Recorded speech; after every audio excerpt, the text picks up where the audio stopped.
Buenos días a todos. Muchísimas gracias por estar aquí compartiendo este día con nosotros. Eso es lo primero que quiero deciros. Y es un placer para mí realmente poder presentar este informe de seguridad vial este año. Yo soy Margarita Calzado, soy la responsable de Claims y la parte de diversos en DECRA España y soy la persona que os voy a presentar el informe hoy que va a estar con vosotros durante esta jornada. La verdad es que estoy muy contenta que DECRA me haya permitido este año presentar este informe y quiero dar las gracias a Alberto da Silva, nuestro country manager, que me ha dado la oportunidad realmente de estar aquí con vosotros.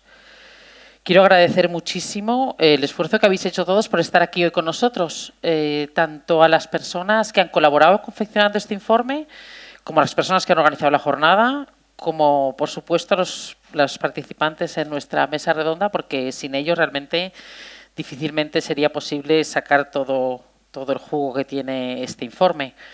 Y por supuesto al moderador, Adrián, gracias.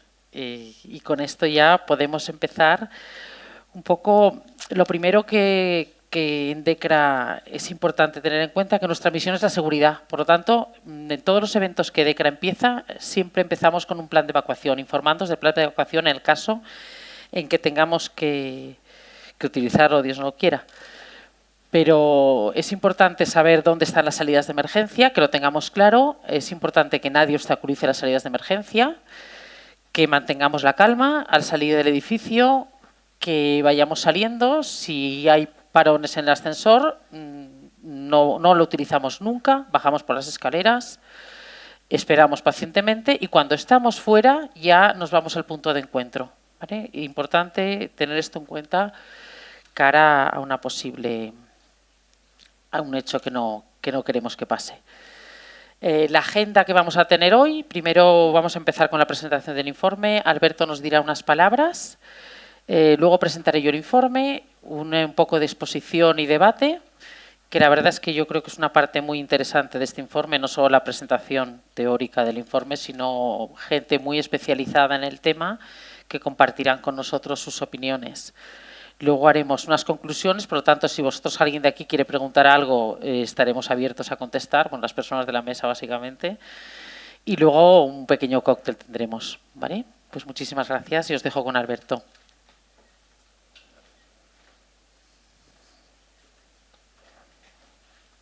Buenos días a todos. Perdón por mi español, lo siento. Intento hablar el mejor. Evidente, como Marga, orgulloso de contar hoy entre nosotros, porque habéis decidido dedicar tiempo a este tema social, porque es muy importante este tema, lo sabéis. Nos anima a hacer lo mejor cada año e intentamos al menos hacer mejor cada año. DECRA es un grupo internacional nacido en Alemania. Es un actor muy comprometido con la seguridad, con sus 400 ambasadores safety, sus numerosos centros de pruebas que tenemos para el mundo, sus miles de certificados, homologaciones y finalmente sus más de 27 millones de inspecciones de vehículos, con nuestra presencia en 52 países. Cubriendo todos los continentes, contribuimos cada día a hacer nuestro planeta más seguro. Parece algo que alguien ha escrito, pero lo opinamos y lo hacemos realmente, por favor. Una vez más, gracias por dedicarnos un poco de vuestro tiempo, porque lo sé muy precioso, lo sé. También gracias al equipo de DECRA España por la excelencia de esta organización y el contenido del debate que se avecina será la parte, opino, más importante. Muchas gracias más una vez y buen día. Que disfruten. Gracias.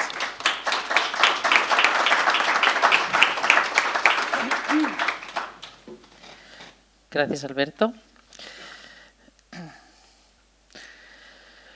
Este informe se está grabando, no se está viendo en directo en ninguna plataforma, pero sí que podréis verlo en la plataforma, en la web de DECRA, pues supongo que dentro de unos días ya lo subiremos a la web de DECRA. El informe de seguridad vial de DECRA se hace normalmente en Alemania, y se hace desde 2008. En Madrid lo estamos presentando desde 2016 y se presenta también en varios países de Europa y también en la Comisión Europea. Realmente DECRA, como su misión es el compromiso con la seguridad tanto en el trabajo, en el hogar como en el tráfico. Por lo tanto, contribuye realmente con la visión cero de accidentes de tráfico, que es el objetivo europeo del 2050. Este informe de seguridad da pie a una reflexión y sirve de guía para políticos, para expertos en tráfico e infraestructuras, para fabricantes, para instituciones y para asociaciones y todos los usuarios de la carretera, para que entre todos podamos conseguir una circulación más segura. Este año el tema que vamos a hablar es el tema de la juventud, la seguridad vial de la gente joven. ¿Y por qué hemos decidido seguridad vial de la gente joven? Por un lado, porque es el grupo de edad donde hay más fallecimientos en accidentes de tráfico. Lo tenemos que decir, es una realidad. Pero quizá lo más importante es porque la juventud son nuestro futuro. Y si son nuestro futuro tenemos que apoyarles y tenemos que intentar que conduzcan de la forma más segura posible. Por otro lado, es importante decir que la movilidad está experimentando cambios muy importantes, cambios rápidos, hay ofertas de movilidad nuevas, tenemos motocicletas, bicis, patinetes, y la juventud, que tiene como característica experimentar, porque es lo que les divierte, van a probarlo todo. ¿Qué quiere decir? Que van a probar esta micromovilidad. Además, el coche ha dejado de ser un símbolo de estatus en nuestro país y en Europa.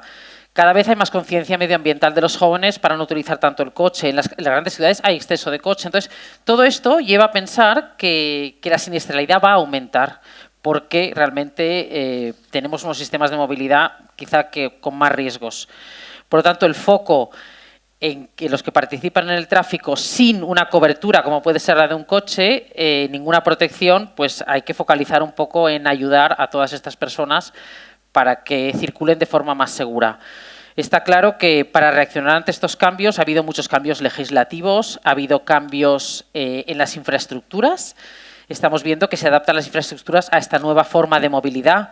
Yo, por ejemplo, vengo de Barcelona y en Barcelona es clarísimo que ha cambiado absolutamente el panorama de las infraestructuras en la ciudad. Lo ves circulando y moviéndote en Barcelona. Pero no solo la micromovilidad es cómo se mueven los jóvenes, sino que hay encuestas que también dicen que el 46% de los jóvenes de 18 a 24 años siguen utilizando el coche 2 veces por semana. Por lo tanto, y además tienen el doble de riesgo de tener un accidente de tráfico que una persona de los otros grupos de edad. El doble de riesgo, es que es altísimo, es que es brutal. Por lo tanto, nos hemos de concentrar tanto en la gente joven cuando lleva coche, lleva moto o lleva la micromovilidad. Entonces, como hemos hecho otros años, DECRA basa su informe en 3 pilares y analiza la seguridad o cómo mejorar la seguridad desde 3 puntos de vista, que son el factor humano, el factor tecnológico y la infraestructura. Cualquiera de los 3 influyen a tener una circulación más segura. Si vamos empezando a dar datos, nos encontramos que a nivel europeo hubo una primera estrategia de seguridad con un objetivo de reducir los accidentes del 50% desde 2011 a 2019 o a 2020. Realmente se consiguió, pero se consiguió con el efecto de la pandemia. Tenemos claro que el 21 ha subido y en el 22 ha vuelto a subir en Europa, ¿vale? Pero tenemos un nuevo objetivo que es al 2030 y el 2030 es volver a reducir el 50%, por lo tanto a irnos a 9.900 accidentes de tráfico. Vamos a ver si lo conseguimos. El objetivo es difícil, y luego en el 2050 sabemos todos que tenemos la visión cero. Bueno, ahí estamos. Vamos bajando, realmente vamos bajando, porque si pensamos en lo que había en los años 90, estábamos en 80.000 fallecidos por accidentes de tráfico en Europa. En el año 2011 estábamos en 30.700 y realmente vamos bajando. Hacerlo bien lo estamos haciendo bien. Queda campo de mejora siempre. Y si vemos en España, tenemos una curva muy parecida, por lo tanto, en ese mismo objetivo, vemos que bajamos los primeros años, nos estancamos y bajamos el año de la pandemia, como es normal, pero lo que quiero decir es que en España estamos haciendo las cosas bien. Y esta diapositiva, que está llena de números, es una diapositiva que me ha gustado presentar. Hemos hablado bastante en DECRA si la presentábamos o no, porque nos ayuda a ver y nos da la imagen de que en España estamos haciendo muy bien las cosas. Si veis todos los porcentajes, todo lo que está en el clarito, como si dijésemos, son los porcentajes de la gente joven en fallecidos en accidente de carretera o en turismos o en motos. Y porcentualmente España lo estamos haciendo mejor que nuestros vecinos. Nos falta mejorar un poco el tema de las bicis, pero lo estamos haciendo mejor. La verdad es que a mí me gusta porque realmente, bueno, pues pues nos tenemos que felicitar y sobre todo a las personas que están en este mundo cada día trabajando por la seguridad de la gente joven. En España está claro que también hay una estrategia de seguridad vial 2030 para reducir los accidentes de tráfico también un 50%. Hay 62 líneas de actuación, hay 9 áreas estratégicas, o sea, en España estamos haciendo cosas para ir mejorando la seguridad vial.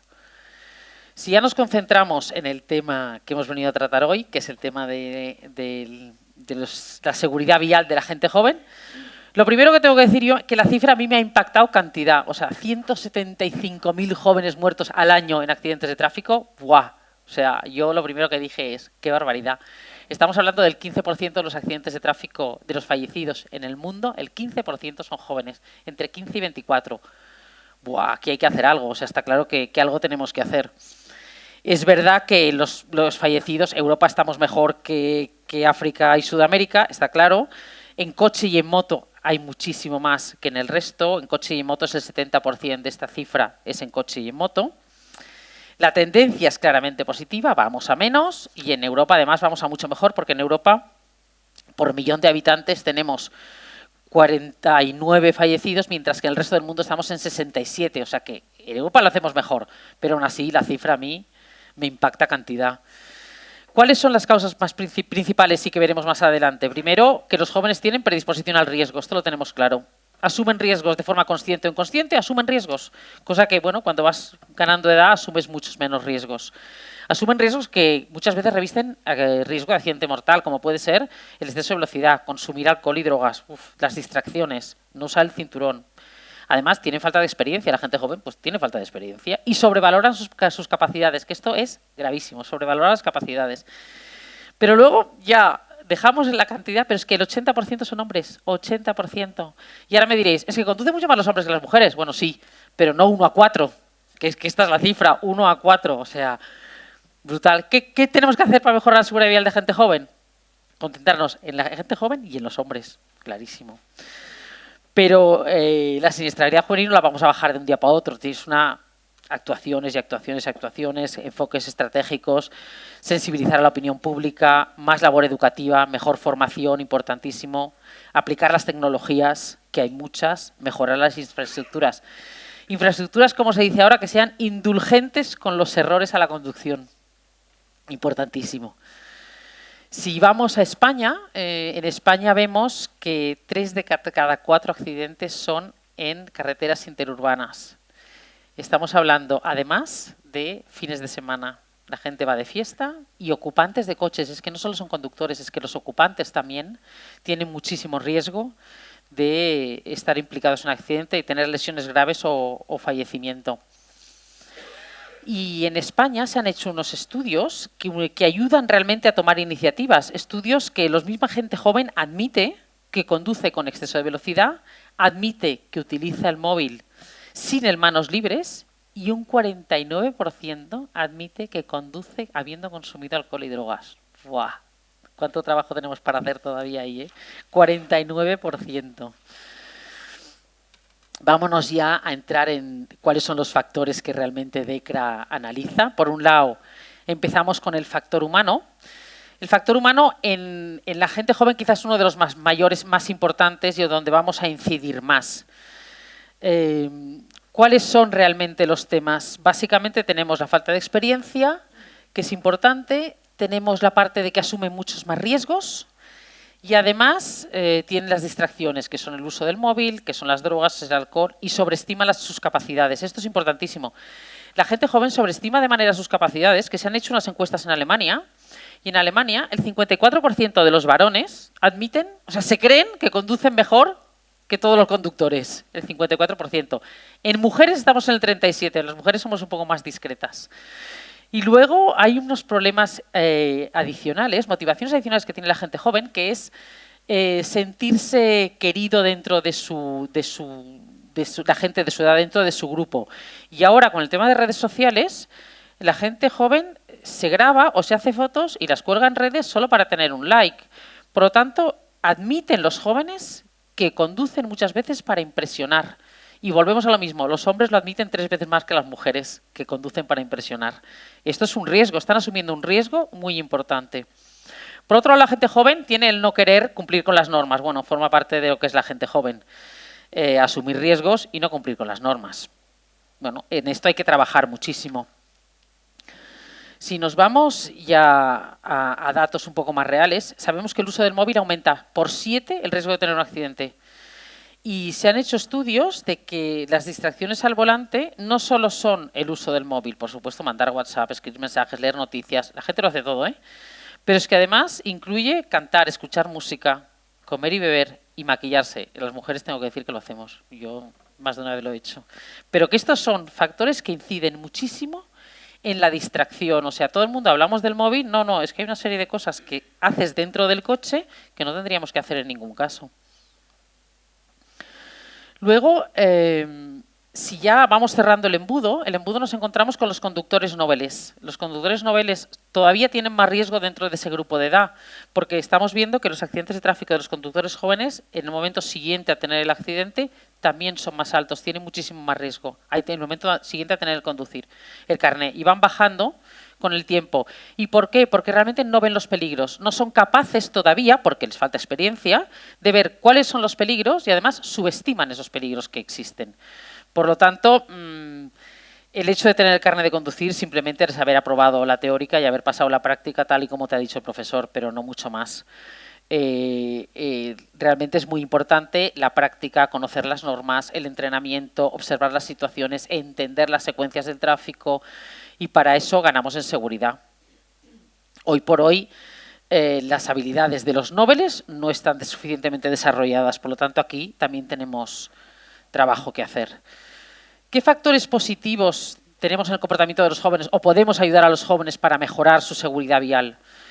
Pues lo que sí que está comprobado hoy en día es que las personas, cuando conducimos con alguien de nuestro grupo de afinidad, tendemos a conducir como esa persona o como esa persona quiere que conduzcamos. Si vamos con un joven, normalmente conduciremos de forma más agresiva que si vamos con una persona mayor.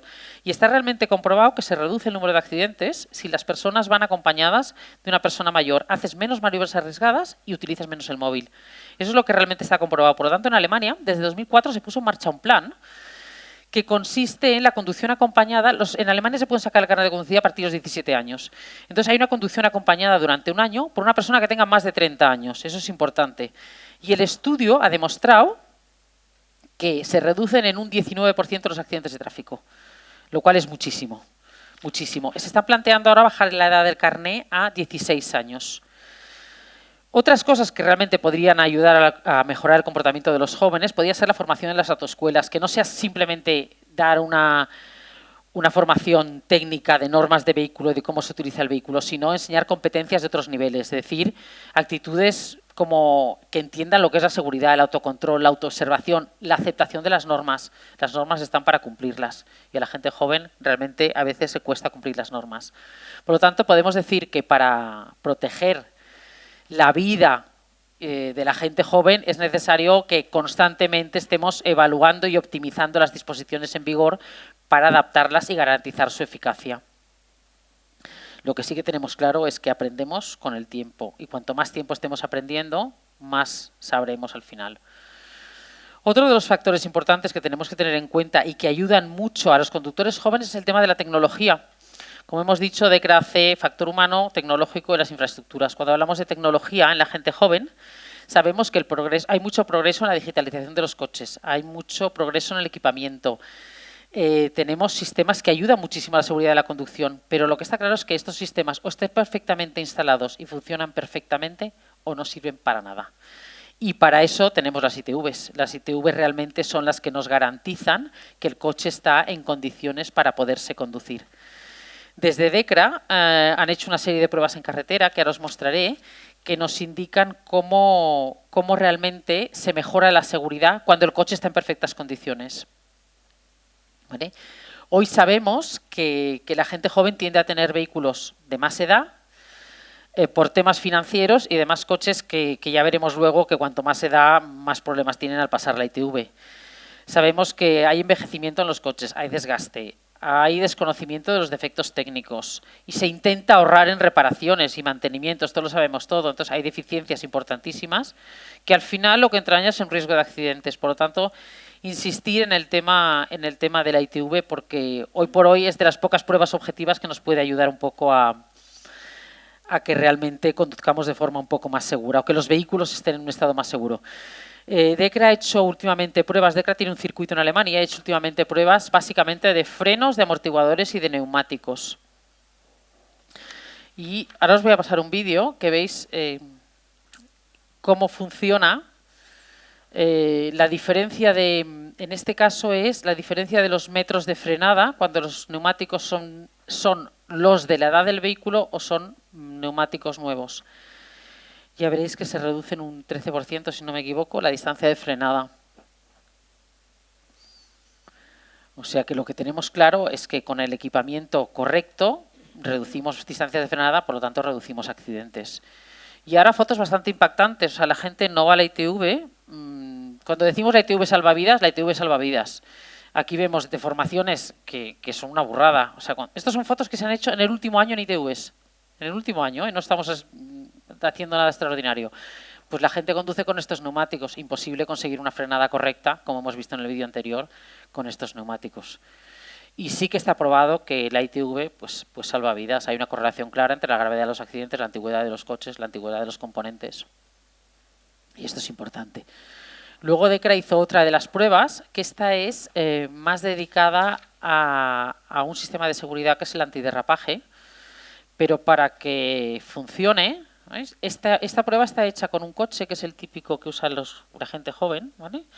Y está hecha, se ve claro que si los frenos, los neumáticos y los amortiguadores están en perfecto estado, no hay derrapaje, porque hay contacto correcto con la carretera. Ya veis que esta es la segunda prueba.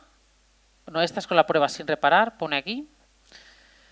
Y cuando tiene que reaccionar ante un imprevisto, el coche derrapa porque la adherencia no es la correcta. Ni los frenos funcionan correctamente, ni los neumáticos son los correctos, ni los amortiguadores tampoco. Por lo tanto, el blocaje de las ruedas que tiene este sistema de seguridad antiderrapaje no se produce. Y cuando todo es nuevo, ante el mismo imprevisto, el coche no derrapa. Ahora lo veréis.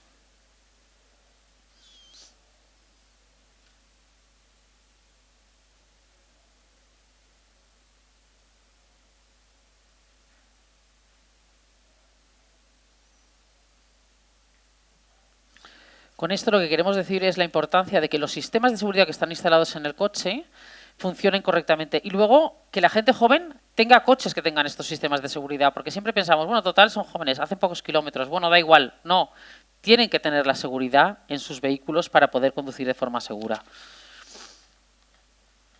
Y volvemos otra vez a las fotos que hemos obtenido estos días en las ITVs. Bueno, mirar cómo lleva el acelerador, que impide el freno, por un lado, porque lo lleva enganchado con un pulpo. Hay un disco de freno fracturado y funcionan así. Pero es que lo más grave de todo es que 4 de cada 10 coches no van a la ITV, no fueron en el 2021. Es que de los turismos el 26% no van a la ITV. Es que... Y ya de las motos no digo porque es el 60%, las motos, el 60% de las motos no pasan la ITV. Y la gente joven, tenemos moto, ¿eh? Tiene moto, yo tengo moto siendo mayor, pero bueno. Estos son unos pequeños datos de la ITV que lo que nos demuestran es que cuanto más antiguo el coche, más defectos tiene, ¿vale? Más difícil es pasar a una ITV favorable. La línea de abajo, el eje de abajo tiene la antigüedad del coche, ¿vale? Y como podéis ver, el coche de 2009 pues tiene muchas menos, lo pasan favorable que los últimos. La verdad es que en el 2021 yo creo que fue una acumulación de no ir los coches a la ITV y no debió pasar ni uno porque durante la pandemia no fueron los coches a la ITV. Y me imagino que es por eso que hay muy pocas ITVs favorables. Pero seguro que hay alguien de la ITV que nos lo puede explicar. Yo he hecho mi opinión personal. Y en el tema de las motos lo mismo. Vemos que además la media del mercado es muy alta, la antigüedad de los coches, por lo tanto, importante acudir a la ITV. Si luego nos metemos con la infraestructura, ¿qué titular podríamos hablar cuando hablamos de infraestructura? Mira, pues que las carreteras sean más intuitivas. ¿vale? Porque es muy importante la tecnología de los coches, es muy importante el factor humano, pero si las infraestructuras no son funcionales y eficientes, volvemos a tener un problema. Por lo tanto, tendríamos que pensar en hacer unas carreteras que minimicen los siniestros. En la Comisión Europea ya se habla, uno de los temas que está encima de la mesa es el tema de cómo mejorar las infraestructuras, ya no solo de las nuevas, sino de las existentes. Por lo tanto, vigilando mucho el estado del pavimento, la previsibilidad de la vía, la capacidad de ver toda la calzada con claridad, que no hayan todas estas curvas, diseño de laterales, las marcas viales, importante. El objetivo de una carretera al final es que sea transparente, que sea tolerante con los fallos, porque el fallo humano va a existir, pero por lo menos si tenemos una carretera que sea tolerante con los fallos y que ayude al usuario a reconocer de una forma intuitiva qué comportamiento y qué velocidad se tiene que tener en la carretera.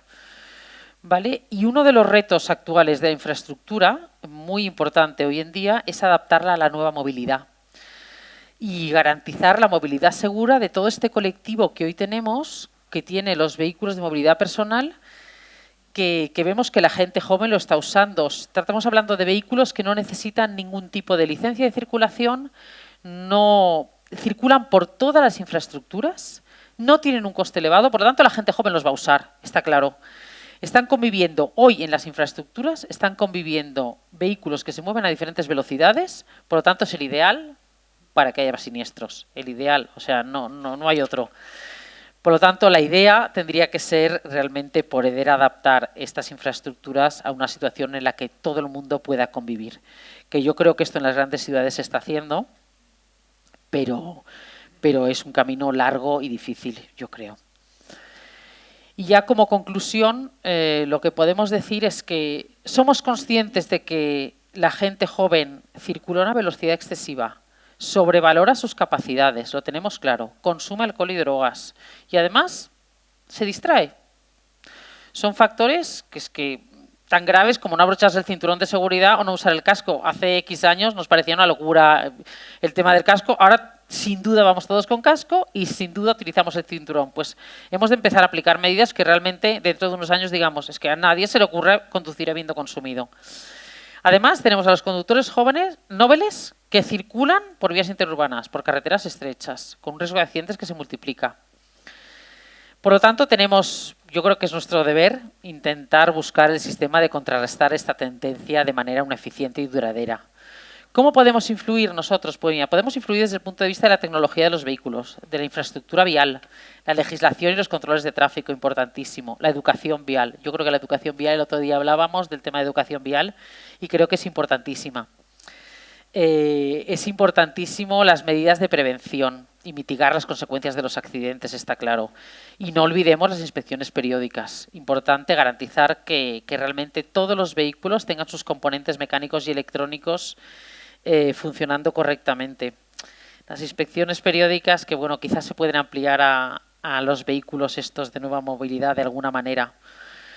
Que tengamos algo seguro. A pesar de todo, lo que está claro es que al volante seguirán habiendo personas, por lo menos durante el tiempo que yo esté aquí, seguro. Y seguirían siendo decisivos a la hora de tener un accidente. Y al final lo que tenemos que decir es que un comportamiento responsable, con la atención puesta en el tráfico, la aceptación de las normas son imprescindibles para mejorar la seguridad. Y yo con esto la verdad es que acabo con la presentación y le paso la palabra a Adrián, que moderará la mesa. Muchísimas gracias a todos. ¿Esto lo dejo? Bueno, pues muchísimas gracias, Marga. Uno viene aquí a ver este informe, a analizar este informe de seguridad vial de CRA. Claro, lo primero que uno se pregunta es ¿qué son los jóvenes? ¿Qué es la juventud? Cualquiera de los asistentes, Marga, nos diría, juventud eres tú o cualquiera de los que nos acompaña aquí en la mesa, que aprovecho para presentaros. Desde aquí, de izquierda a derecha, según los veis, los que estáis sentados, hoy nos acompañan doña María José Aparicio, subdirectora general de Formación y Educación Vial en la DGT, don José Manuel Prieto Barrio, subdirector de Calidad y Seguridad Industrial en el Ministerio de Industria, doña Maite Pérez, jefa del Servicio de Planificación de la Movilidad Sostenible del Área Metropolitana de Barcelona, don Guillermo Magat, director gerente de AECA ITV y, al final del todo, Gerardo del Rey, comisario de Seguridad Vial, Policía de Madrid. Yo os doy las gracias a todos y os pido el aplauso preventivo, que es el aplauso de antes de que empiecen a contarnos todo lo que nos van a contar.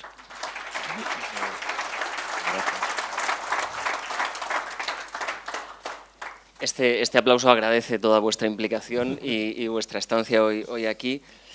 Gracias por acompañarnos, como digo, y por configurar esta mesa que desde DECRA, desde la organización de este evento, decimos con orgullo que es esta mesa y no cualquier otro sitio el lugar donde se sientan los principales actores de la seguridad vial en España para debatir de temas importantes.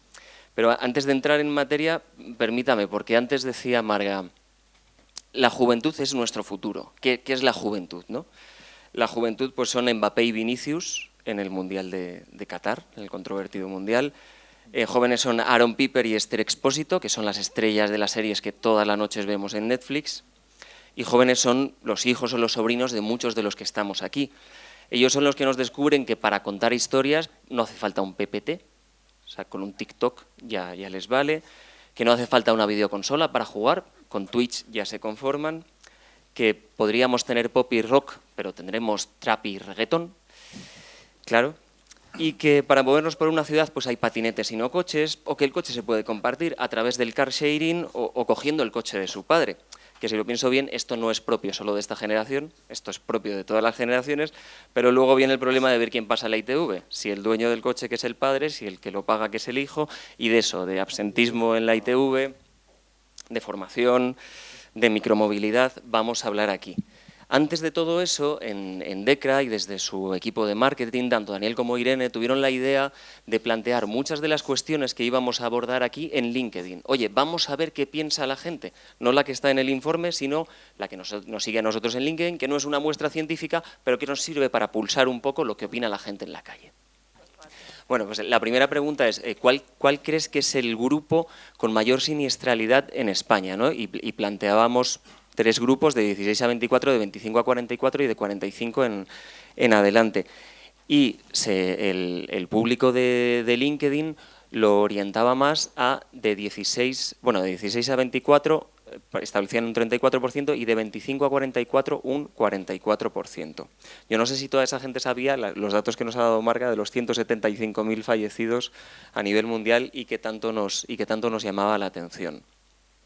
En el factor que creemos que está detrás del mayor número de accidentes en carretera, aquí íbamos muy alineados con la presentación y establecíamos factor humano, factor vehículo, factor infraestructura, y es el factor humano con ese 95% el que establece la mayor parte. Y me daba cuenta de una cosa, la predisposición al riesgo, las distracciones o el sobrevalorar nuestras capacidades son aspectos que han aparecido en el informe de este año, en el que analizamos la conducta de los jóvenes, pero también aparecieron en el del año pasado, en el que analizábamos la conducta de los más mayores. Entonces, tiene sentido que el factor humano sea lo prevalente. En 2021, ¿qué porcentaje de vehículos no realizó o circuló sin ITV? El 20%, o sea, el 40% nos dice el 48%, es lo mayoritario.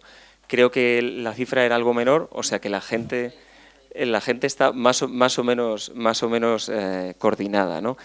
La cuarta pregunta era ¿qué tipo de vehículo está involucrado en un mayor porcentaje de accidentes? Aquí coincidíamos con la presentación de Marga, aunque ya no sé si la gente llega a tanto como a tener en cuenta el porcentaje de vehículos de un tipo o de otro que circulan por las calles y luego el porcentaje de accidentes. Pero bueno, estábamos bastante alineados. ¿Qué elementos dentro del vehículo son los más importantes para evitar accidentes? Dice que el 77% elige el estado de los neumáticos y de los frenos, también se habla del sistema de asistencia. Yo me he permitido incluir un factor más, un elemento dentro del vehículo que sería proverbial, sería tener el móvil apagado. Y por último, la última pregunta que acertábamos también es en qué tipo de vía urbana es donde ocurre el mayor número de accidentes con víctimas mortales, y también en la presentación se decía que eran vías interurbanas, no, y aquí se dicen vías urbanas, me estaba confundiendo, aquí el 44% cree que es en vías urbanas y en realidad es en vías interurbanas. Bueno, vemos que la mayor parte de la gente tiene un pulso bastante acertado de lo que pasa, si correspondemos esos datos con el informe, pero hay alguna vez que no. Dicho todo esto, vamos a proceder con la mesa redonda. Lo vamos a hacer de una manera en la que vamos a tener un primer round de preguntas más o menos cortas sobre muchas de las cosas que hemos estado tratando en el informe, y luego ya nos vamos a la parte más debate, tertulia, si queréis denominarlo así, donde podemos extendernos un poco más en cada una de estas opiniones. No sé si os acordáis, hace unos años había un programa en la televisión, se llamaba 59 segundos, que el micro se caía. No voy a hacer que venga cualquier técnico a retirar el micro, pero puede pasar. O sea, el técnico y yo tenemos un mensaje en clave, entonces esto puede ocurrir. Bueno, para empezar por las preguntas, Guillermo, voy a empezar por ti, porque claro, estábamos viendo que el parque de movilidad más antiguo, los coches más antiguos, nos traen más problemas porque su estado no es el que debería o no es el que nos gustaría. Y claro, yo quería preguntarte, ¿qué soluciones tiene ITV para gestionar mejor ese parque de vehículos antiguos? ¿Qué hacemos con estos vehículos antiguos en manos tan nuevas, que son las de los conductores, y que muchas veces, como hacía yo en esa broma de cogen el coche del padre en el car sharing doméstico, ¿qué hacemos con ese perfil, con esa relación de coche antiguo, manos demasiado nuevas? Bueno, en primer lugar agradeceros el informe que habéis realizado, porque realmente da una visión bastante clara de cuál es la situación, sobre todo en la gente joven, ¿no? La verdad es que hay muchas de las cosas que estaban en el informe que conocía, pero que realmente hay otras muchas que la verdad es que aportan mucha información. Dicho esto, yo seguramente seré el primero que tengas que hacer el ejercicio de quitarme el micrófono, porque me parece que yo por naturaleza me suelo enrollar. Entonces, bueno, pero esta vez no. Bueno, respecto a la pregunta, yo creo que, como hemos visto, el parque de circulante cada vez es más antiguo. Es decir, es una realidad. Hemos pasado en el año 2017 de una antigüedad de 12 años y medio a 14 y pico que estamos ahora mismo. También es cierto que esta antigüedad, si la vemos segmentada por distintas categorías de vehículo, se puede dar una situación más problemática, por ejemplo, en lo que estamos hablando de furgonetas, lo que es vehículos de menos de 3.500 kilos, que realmente estos vehículos tienen una antigüedad muy superior. Entonces es algo que tenemos que ver desde el punto de vista de renovación de parque, dónde nos tenemos que centrar para intentar reducir esa antigüedad de vehículos, que sabemos que esa antigüedad afecta claramente a lo que es la siniestralidad, ¿no? Está demostrado que la siniestralidad, la gravedad de los accidentes dependen de la antigüedad del vehículo. Dicho esto, por ejemplo, podemos dar como dato que dentro de los propios informes de la DGT, pues dentro de los accidentes del año 2021 que se produjeron con víctimas, pues el 40% tenían anomalías, alguna anomalía, el vehículo. Y dentro de ese 40%, el 67%, casi el 70%, tenían más de 11 años esos vehículos. Es decir, es claro que la relación entre la antigüedad del vehículo y la posible afectación del accidente es evidente.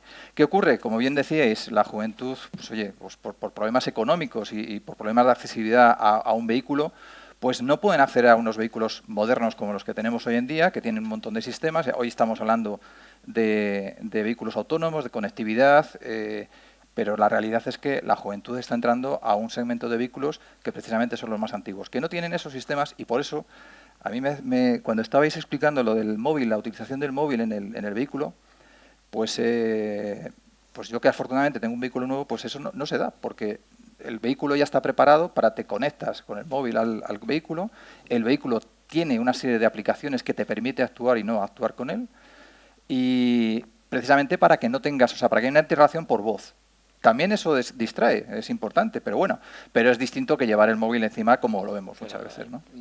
Tengo dudas en función del uso que le vayamos a dar al dispositivo, y si en la estadística que ha presentado Marga aparecía que el uso de GPS era uno de los mayores, y es cierto que muchos ya por voz te permiten decir, oye, voy a tal calle.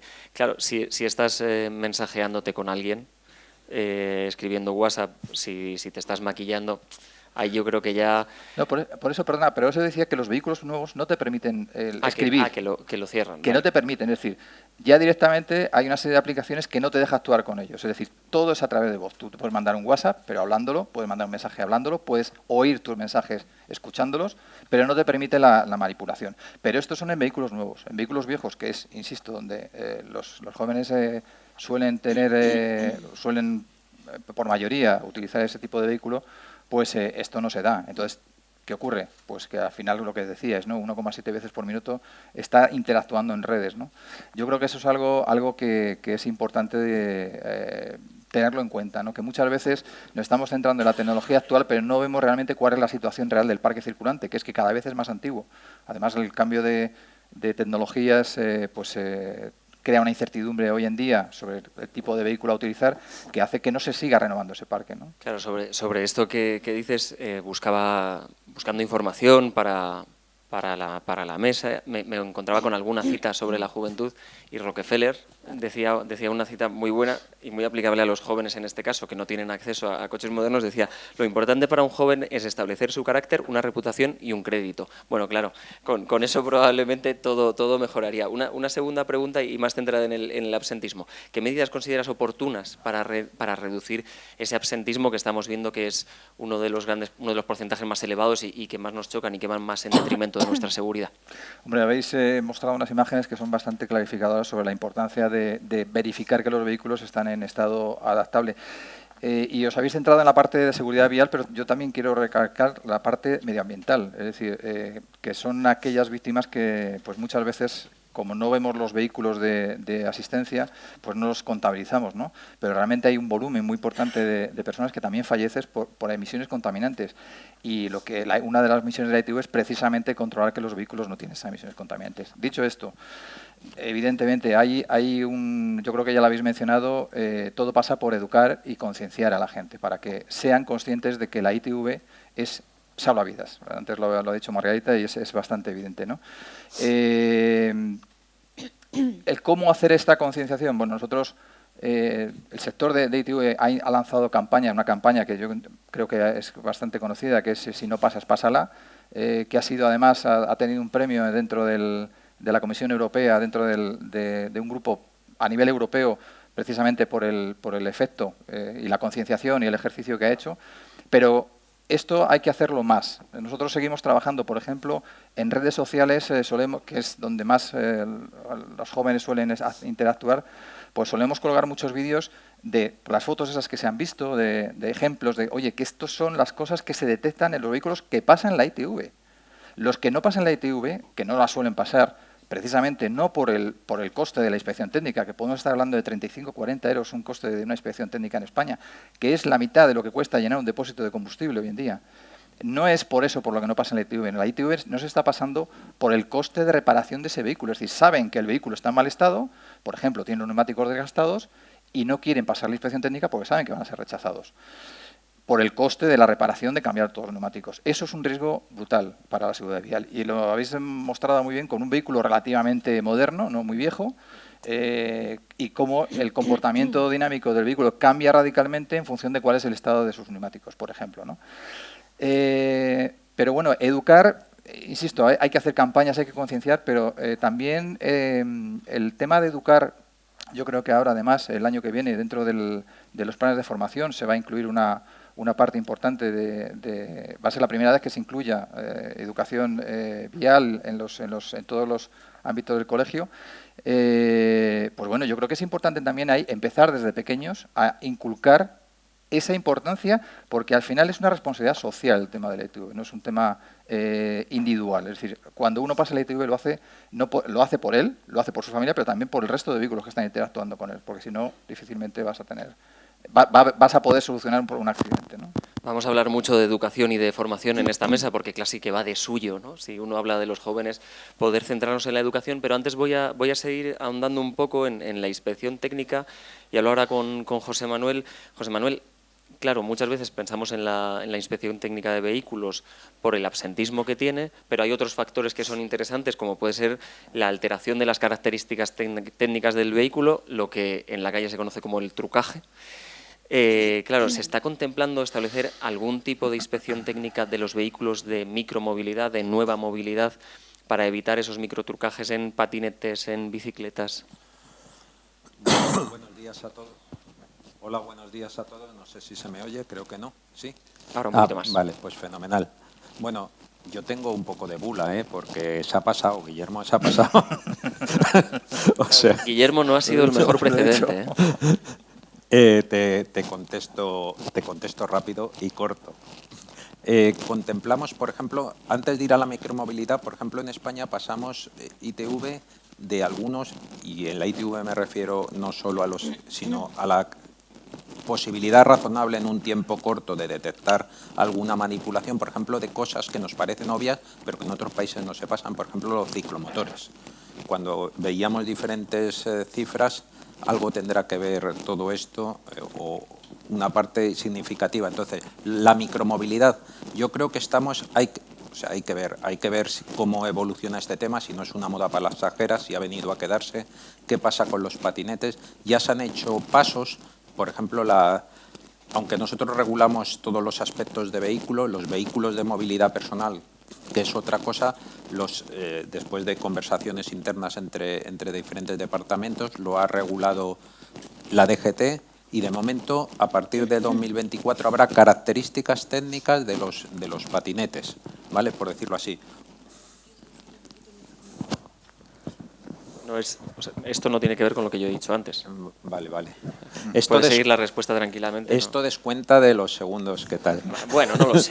Con lo cual, veamos primero las características de los vehículos, si son acertadas o no, y después pensemos si hay que hacer un registro, una matriculación, un seguro, un permiso, está por ver. Pero yo creo que ahora mismo, y después otra cosa importante, la ITV es algo que se sabe que vas a pasarlo. Entonces, hay una inspección mucho más coercitiva, que son las fuerzas y cuerpos de seguridad del Estado. Si tú tienes un patinete, te bajas de internet un software que le quitas la limitación de 25 por hora, pero el mismo software, cuando dentro de unos años sea la ITV, entonces le vuelves a poner el software versión .0, la ITV la va a pasar niquelada, después por la calle va a ir a 80. Entonces, no solo son inspecciones predefinidas y periódicas, sino inspecciones a cabo. Hay que decir claramente que cuando un vehículo de este tipo se manipula, deja de ser un vehículo de movilidad personal y pasa a ser un vehículo. Y la conducción de un vehículo sin carné ya no es un tema administrativo, sino es un tema contemplado en el Código Penal. Entonces, esto hay que decirlo, que la manipulación de estos vehículos, sacándolos de su comportamiento previsto, puede tener consecuencias no solo administrativas. Bueno, como tenemos un representante de las policías, de las fuerzas y cuerpos de seguridad del Estado, bueno, pues luego le preguntaremos. Apuntaba antes Guillermo, en la DGT y las nuevas leyes de educación están trabajando en favor de incluir mucha más seguridad vial en las aulas, y yo, María José, quería preguntarte, ¿está contemplando algún plan la DGT, ya que estamos hablando de bicicletas, patinetes, ciclomotores eléctricos, para reeducar o adaptar la educación vial a estos nuevos esquemas de movilidad, que además son muy usados por precisamente el público objetivo de esas formaciones? Bueno, antes de nada, muchas gracias. Enhorabuena por el informe. La verdad es que en los últimos habéis tocado los temas más importantes que tenemos ahora sobre la mesa, así que gracias y enhorabuena. A día de hoy, en lo que estamos trabajando es precisamente en la implantación de esa ley de educación. Hemos conseguido, después de muchos años, que el Ministerio de Educación recoja el guante, ha incorporado objetivos específicos y evaluables, que es la parte más importante, porque al final es la única manera de que todos los colegios obligatoriamente lo impartan, desde infantil hasta bachillerato, desde una perspectiva teórica, trabajando las aptitudes, los comportamientos, se trabaja mucho la convivencia y también desde una perspectiva práctica en educación física. En lo que estamos trabajando ahora es en la implantación real, formando a todos los formadores de las comunidades autónomas, de casi todas, generando recursos educativos para los profesores, y estamos muy focalizados en que esa implantación sea exitosa, porque la ley de educación lo que pretende es que cuando un joven acabe su etapa educativa obligatoria tenga todas estas competencias de las que estamos hablando asimiladas. También tenemos que trabajar con los conductores que ya están a día de hoy. Estamos trabajando mucho en la incorporación de los sistemas de ayuda a la conducción en el examen, porque es la única manera de que las autoescuelas tengan sistemas con ayuda a la conducción. Hasta ahora los ADAS protegían mucho al conductor o a los ocupantes. Los nuevos sistemas de ayuda a la conducción protegen a todos los que nos rodean, peatones, ciclistas. Hemos integrado en los exámenes el uso de las ADAS y, por lo tanto, las autoescuelas. Somos uno de los primeros países que lo hemos conseguido. Estamos trabajando en el fomento de la formación voluntaria a través de bonificaciones en el permiso por puntos. Tenemos un permiso por puntos que hemos utilizado mucho para para penalizar al infractor y ahora queremos bonificar al que se forma, cursos de conducción segura, protección de vulnerables en todos los temarios. Bueno, tenemos como líneas inmediatas en la estrategia que antes mencionaba Marga 2130, la formación y la educación es uno de los pilares fundamentales y tenemos muchas líneas abiertas a día de hoy. Ahí en las sesiones preparatorias de esta mesa redonda que hemos ido compartiendo con cada uno de ellos, aparecían muchos temas que darían para estar aquí hablando toda la mañana y uno, por ejemplo, era cómo muchos de los jóvenes ven las hadas como algo que no les ayuda especialmente y algunos las desconectan, ¿no? Incluso en eso seguramente tengamos que trabajar, ¿no? y advertirles o convencerles de que son sistemas que realmente les van a ayudar y que no es una lata que está dentro del coche, ¿no? Asiente José Manuel. Yo sé que vosotros en la DGT estáis haciendo mucha formación en las aulas, incluso haciendo campañas de comunicación, marketing. Me decías, preparando esta mesa, hacemos vídeos de 45 segundos porque no aguantan más. O sea, hacemos cosas muy cortas para realmente meternos en el feed de su móvil y que lo vean y les parezca lo suficientemente atractivo. Yo sé que la policía, Gerardo, está trabajando también muy en esa línea y quería preguntarte por dos cosas. La primera es, ¿cómo veis a los nuevos conductores en la ciudad? Es decir, ¿cómo se comportan? ¿Se corresponde con lo que nos contaba Marga en el informe de son más atrevidos, se creen que conducen mejor que el resto? O sea, primero, ¿cómo los veis? Y después, cuéntanos alguna de esas acciones de formación que estáis desarrollando, porque algunas son muy interesantes, estableciendo incluso beneficios y incentivos y alianzas con las empresas de micromovilidad. Sí. Bueno, en primer lugar, agradecer la invitación por venir aquí. Coincido, el informe, digamos, coincide con nuestra percepción, evidentemente. El grupo de los jóvenes es el grupo que más riesgos y que más víctimas tiene porcentualmente. Y evidentemente eso tiene unas causas que son evidentemente que un joven va adquiriendo el papel de conductor.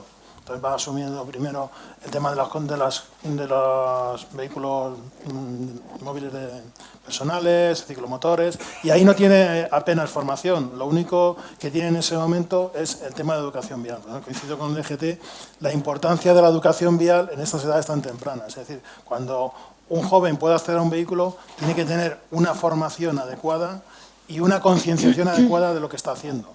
Y la única forma de hacerlo es a través de la educación vial, en la escuela y, digamos, con el apoyo nuestro. Luego ya cuando tiene los 18 años y accede al resto de vehículos, ahí ya tenemos un poco la garantía de que se tiene que sacar un permiso de conducir, pero todos sabemos que, lo ha dicho Marga en el informe, que pasar el carné, aprobar el carné, simplemente es un requisito administrativo, pero que luego ya con la experiencia pues va a ir adquiriendo habilidades y si lo acompaña con las actitudes, pues mejor que mejor.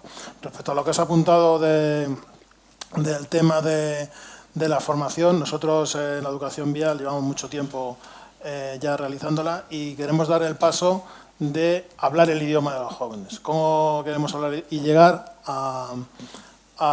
digamos, a los usuarios de los nuevos vehículos? La forma que se nos ha ocurrido es tener una colaboración estrecha con las asociaciones de usuarios y las propias empresas y meter un curso de formación vial vinculado a las propias empresas y vinculado a la propia APP para que el que haga la formación, que le compense, aparte de la formación que recibe, que le compense pues con horas de utilización o con algún tipo de ventaja, y tiene que ser un mensaje, como estoy de acuerdo contigo, los jóvenes no aguantan mucho, corto y contundente, y que les sirva, que les sea útil, porque si no, no vamos a tener acogida.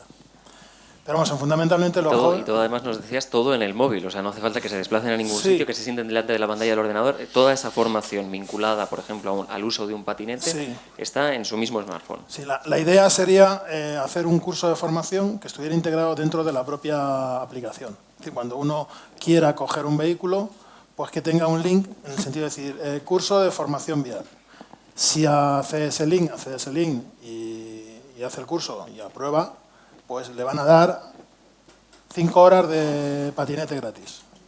Sí, establecer incentivos para mejorar ese uso. Estamos hablando mucho de la formación, de cómo llegar con nuestros mensajes a los jóvenes, pero indudablemente, y como ha repasado Marga en el informe, hay un factor que no solo es el humano, también están las infraestructuras y por eso está aquí Maite Pérez del Área Metropolitana de Barcelona, porque desde hace unos años en Barcelona habéis impulsado mucho el uso de las bicicletas. ¿Cuáles consideras que han sido los factores de éxito de vuestro caso? Y no sé si entre ellos estaría el ya mencionado sistema de carriles 2+1, que hablábamos que lo había impuesto la Generalitat de Cataluña, pero bueno, aquí lo vemos solo en vuestro caso, en el área metropolitana de Barcelona. Hola, muchas gracias por la invitación. Bueno, en primer lugar también quería hacer un recordatorio breve que hace 2 días, de hecho, se celebraba el 20 de noviembre el Día Internacional por las Víctimas de Accidentes de Tráfico, y viendo también las cifras, particularmente entre los jóvenes, pues la verdad es que tenemos que tener presente este día, y bueno, quería también comenzar con este tema. Bueno, de hecho, llegar a hoy en día con los usuarios de bicicleta y micromovilidad que tenemos en Barcelona, en el entorno metropolitano, no ha sido fácil, pero bueno, se han dado quizá algunos factores que nos han llevado a promover este medio de transporte sostenible y activo.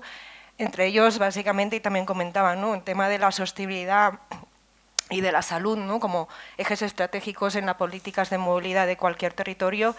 De hecho, son 2 aspectos que ahora a nadie se le pasa por la cabeza no tenerlos en cuenta, ¿no? Y eso ha hecho también que, tanto desde la decisión política como las motivaciones técnicas para impulsar el uso de estos medios de transporte más sostenibles, pues haya existido esta confluencia, ¿no? Y eso también ha facilitado, ¿no?, que desde ya más de 15 años, por ejemplo, que tenemos el bici, ¿no?, la bici compartida en Barcelona, pues todo ha hecho converger, ¿no?, a que realmente se facilite, ¿no?, este medio de transporte en estas ciudades.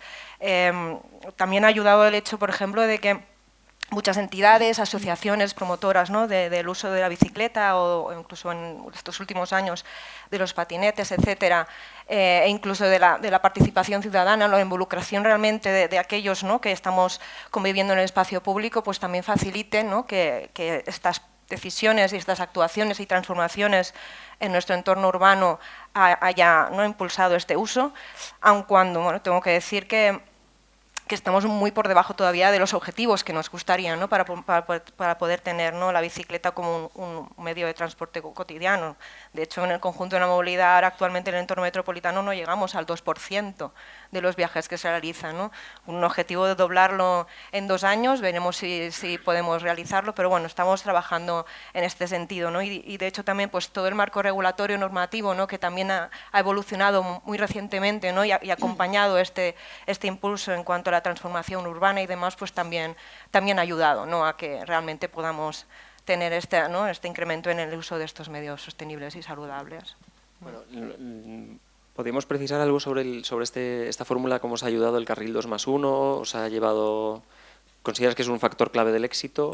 Bueno, eso es más en términos de vías interurbanas, quizás sí que es un factor que está ayudando también a considerar, ¿no?, esta mejora en la siniestralidad, ¿no?, asociada a estos vehículos, y bueno, diferentes también adaptaciones en el espacio público, pues por ejemplo las vías 30, etcétera, también en el ámbito urbano, que también es donde en el caso del entorno metropolitano tenemos también una mayor tasa de siniestralidad. Mira, pues aprovechando que mencionas las vías 30, yo quería preguntarle a María José si mezclar en una misma vía un vehículo que no supera los 30 km/h con el vehículo tradicional requiere algún tipo de adecuación o de concienciación de los ciudadanos. Es decir, hemos hablado de la formación del que lleva el patinete, la bici, pero no hemos hablado de la formación del peatón o del conductor de coche tradicional.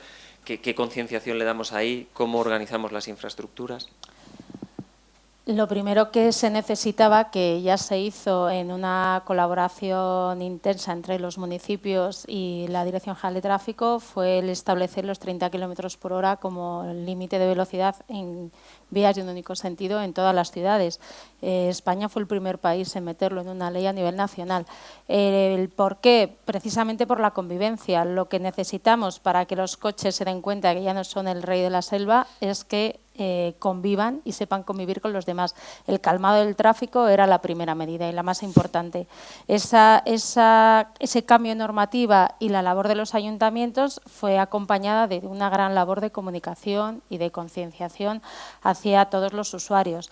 Tenemos que, como hemos dicho, trabajar con los usuarios de patinetes. Por cierto, dentro gran labor del ayuntamiento, una medida muy tonta, que en el pliego de prescripciones para la concesión de los patinetes puntúa que las empresas de información. Nosotros hemos trabajado con todas las empresas, son ellas las que nos han ayudado a difundir nuestros vídeos, porque los vídeos de píldoras formativas que hemos hecho son para usuarios de patinete, de car sharing, de bicicleta, de motosharing. Las empresas nos ayudaban a difundirlo, pero desde que salió el pliego de Madrid están más interesadas en los cursos de formación que impartimos en la DGT, con lo cual hay medidas que realmente funcionan.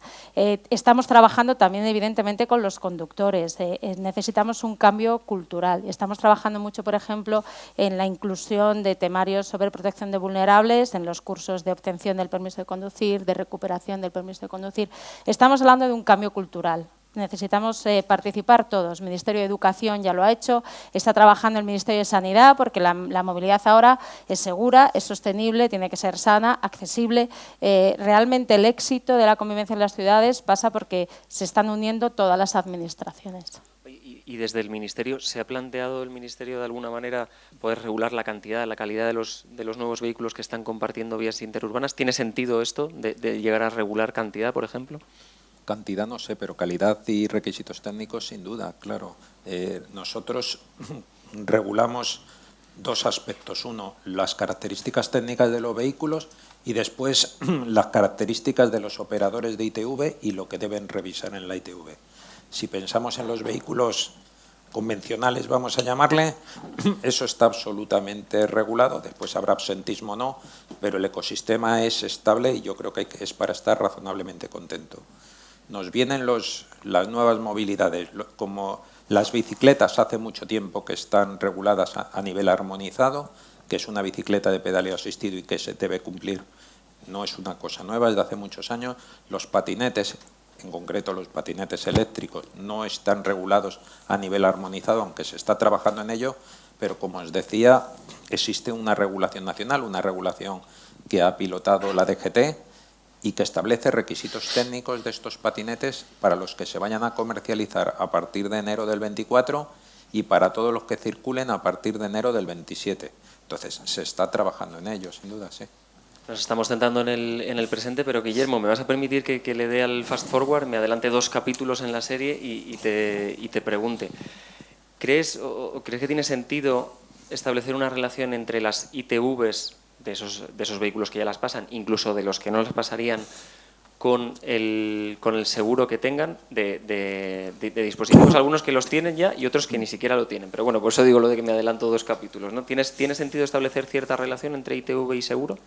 Bueno, de hecho esa relación ya existe entre ITV y seguro. Falta cerrar el círculo, que sería entre seguro e ITV. Una de las cosas que en la ITV se revisan según se entra el vehículo cuando se facilita documentación es precisamente si tiene ITV en vigor, seguro en vigor. Si no tiene un seguro en vigor, ese vehículo no puede pasar inspección técnica. Uno de los requerimientos que nosotros hemos elevado es precisamente que también se haga en sentido inverso, es decir, que las compañías de seguro, cuando van a renovar o contratar un seguro nuevo, verifiquen y comprueben que tienen la ITV en vigor. Es cierto que ellos están muy interesados, pero hay un problema logístico que yo entiendo que se puede solucionar porque, claro, las compañías de seguro hacen 33 millones de pólizas al año de vehículos. Entonces, hay que buscar una herramienta que sea lo suficientemente ágil y fácil para que eso no sea un condicionante a la hora de contratar un seguro, pues que se ralentice ese proceso de contratación, ¿no? Yo creo que es algo que es lógico y que en un futuro muy pronto entiendo que debe estar operativo. Volviendo al presente y por centrarnos un poco en los smartphones, que los hemos centrado un poco por las distracciones, un poco por la formación, como vía de acceso a los jóvenes. ¿Cómo veis vosotros el uso de los dispositivos móviles en Madrid?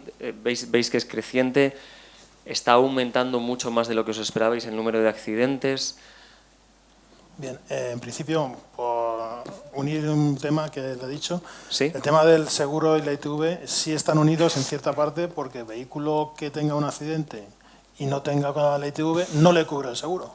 O sea, eso es así. Pero vamos, lo que estabas preguntando, el tema de el uso de los móviles, evidentemente cada vez es superior. El efecto de ese uso es muy pernicioso en los accidentes, en el tráfico en general, e incluso diría en los peatones. Yo he visto un fenómeno que es el peatón zombie, el que va cruzando viendo los WhatsApp o hablando por teléfono, que no estaba prestando atención, y eso es importante en los atropellos.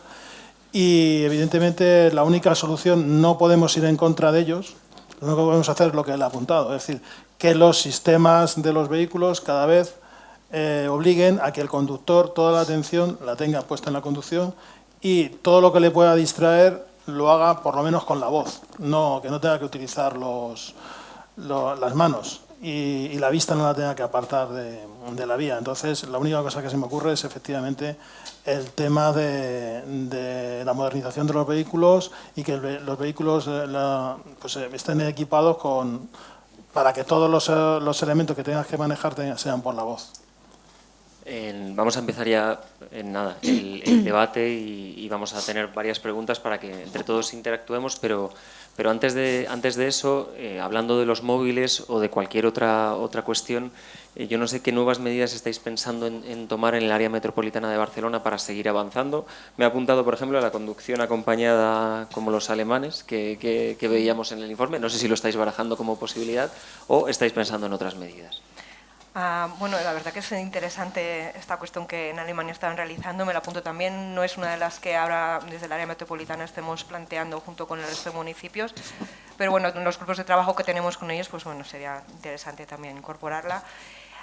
Por mencionar algunas cuestiones y hablando también de temas de micromovilidad, recientemente se presentó, por ejemplo, el próximo sistema de bicicleta eléctrica compartida metropolitana, que si no pasa nada empezaremos en enero a tener estas bicicletas en todo el entorno metropolitano o incluso con posible futuro servicio de motoshare metropolitano. Pues en estos casos, por ejemplo, pues incorporamos en los pliegos técnicos y en los requisitos, como comentábamos también, temas de formación que los operadores que gestionen nuestros servicios han de obligar sí o sí a que sus usuarios realicen. Y también, por ejemplo, un tema de mantenimiento de los vehículos de movilidad compartida en términos de nivel de mantenimiento exigible a estos vehículos, ¿no? Y la retirada de aquellos que realmente no cumplan con estos criterios, ¿no? Y penalizar en el caso de que estos niveles, ¿no?, de mantenimiento de vehículos y demás pues no se alcancen.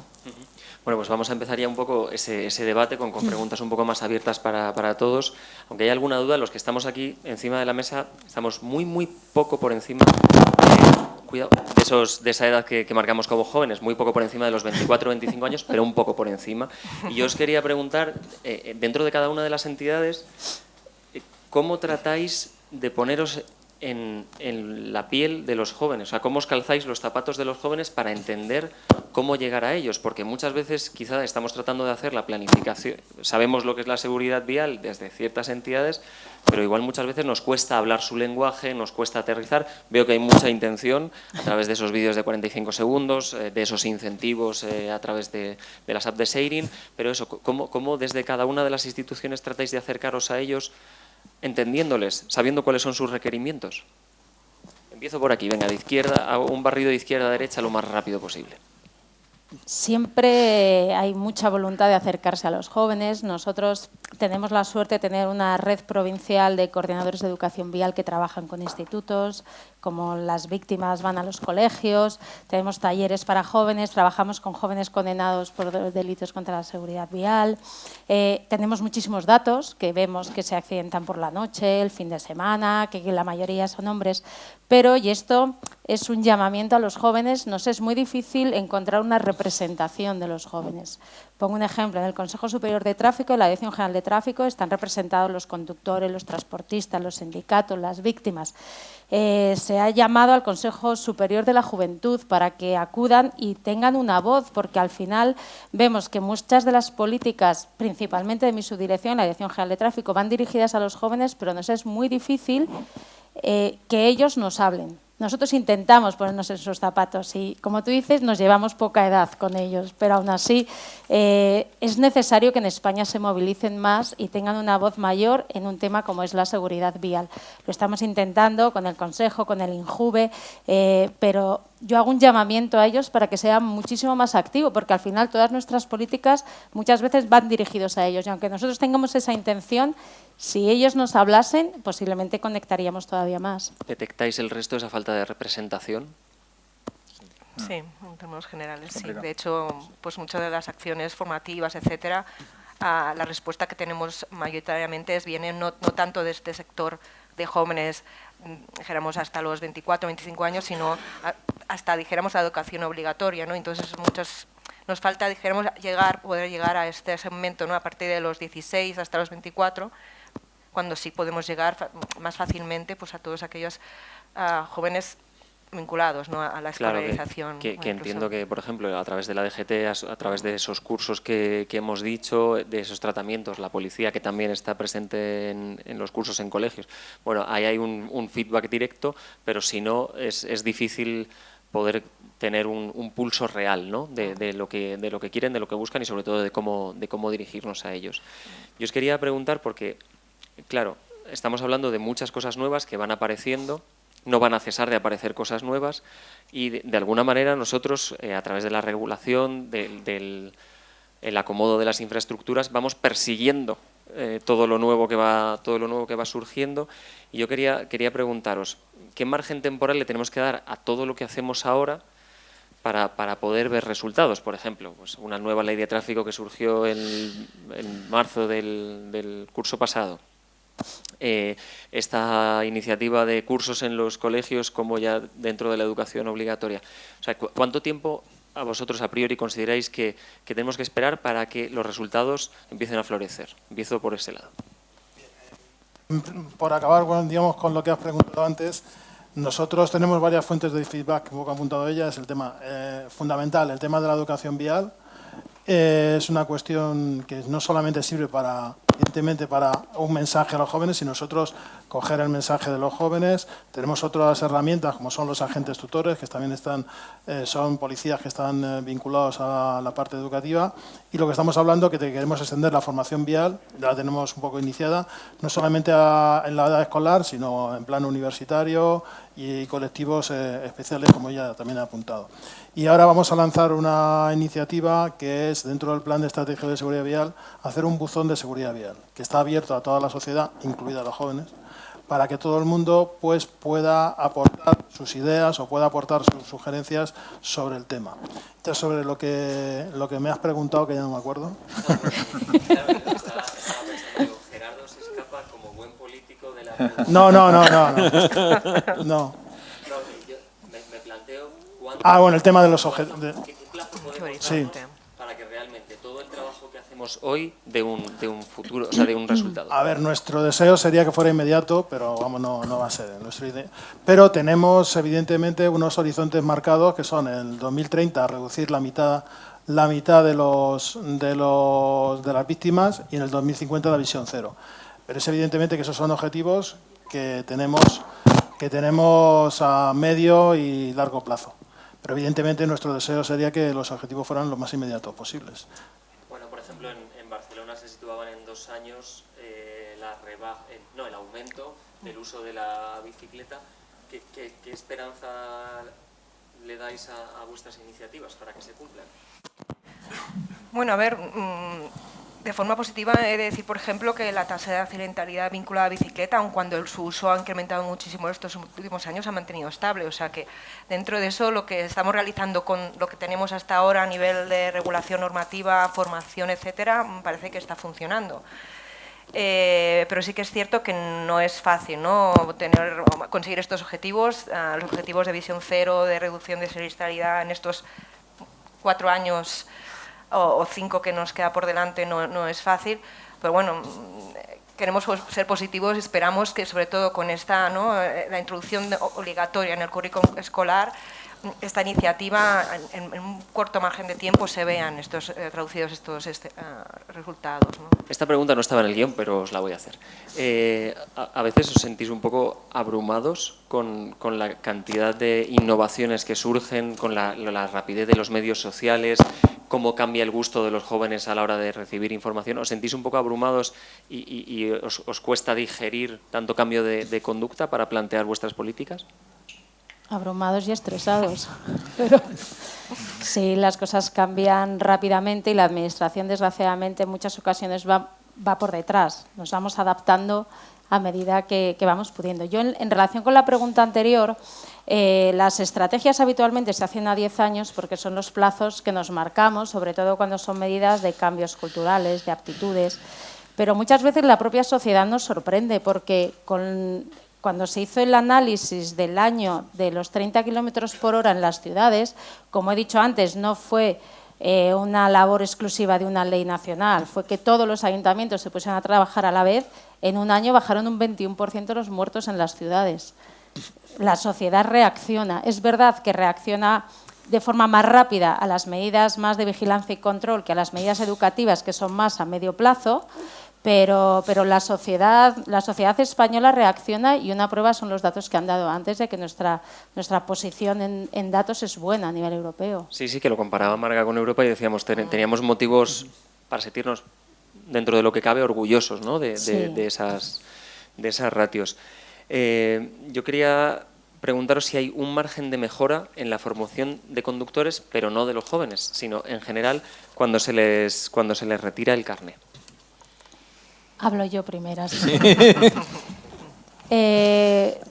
Llevamos ya muchos años del permiso por puntos y se ha visto que es muy eficaz en la mayoría de las personas que van a los cursos de sensibilización, pero hay un reducto de personas, mayoritariamente hombres, porque la mayoría de los que van a estos cursos son varones, a los que no llegamos. Entonces sí, tenemos un margen de mejora. Tenemos un margen de mejora cuando ya estamos hablando principalmente de consumo de alcohol y drogas que va más allá del administrativo, que ya tenemos una adicción, una falta de disociación que llamamos, y tenemos también un margen de mejora en determinadas conductas agresivas, dentro de lo que se incluye la gente que conduce.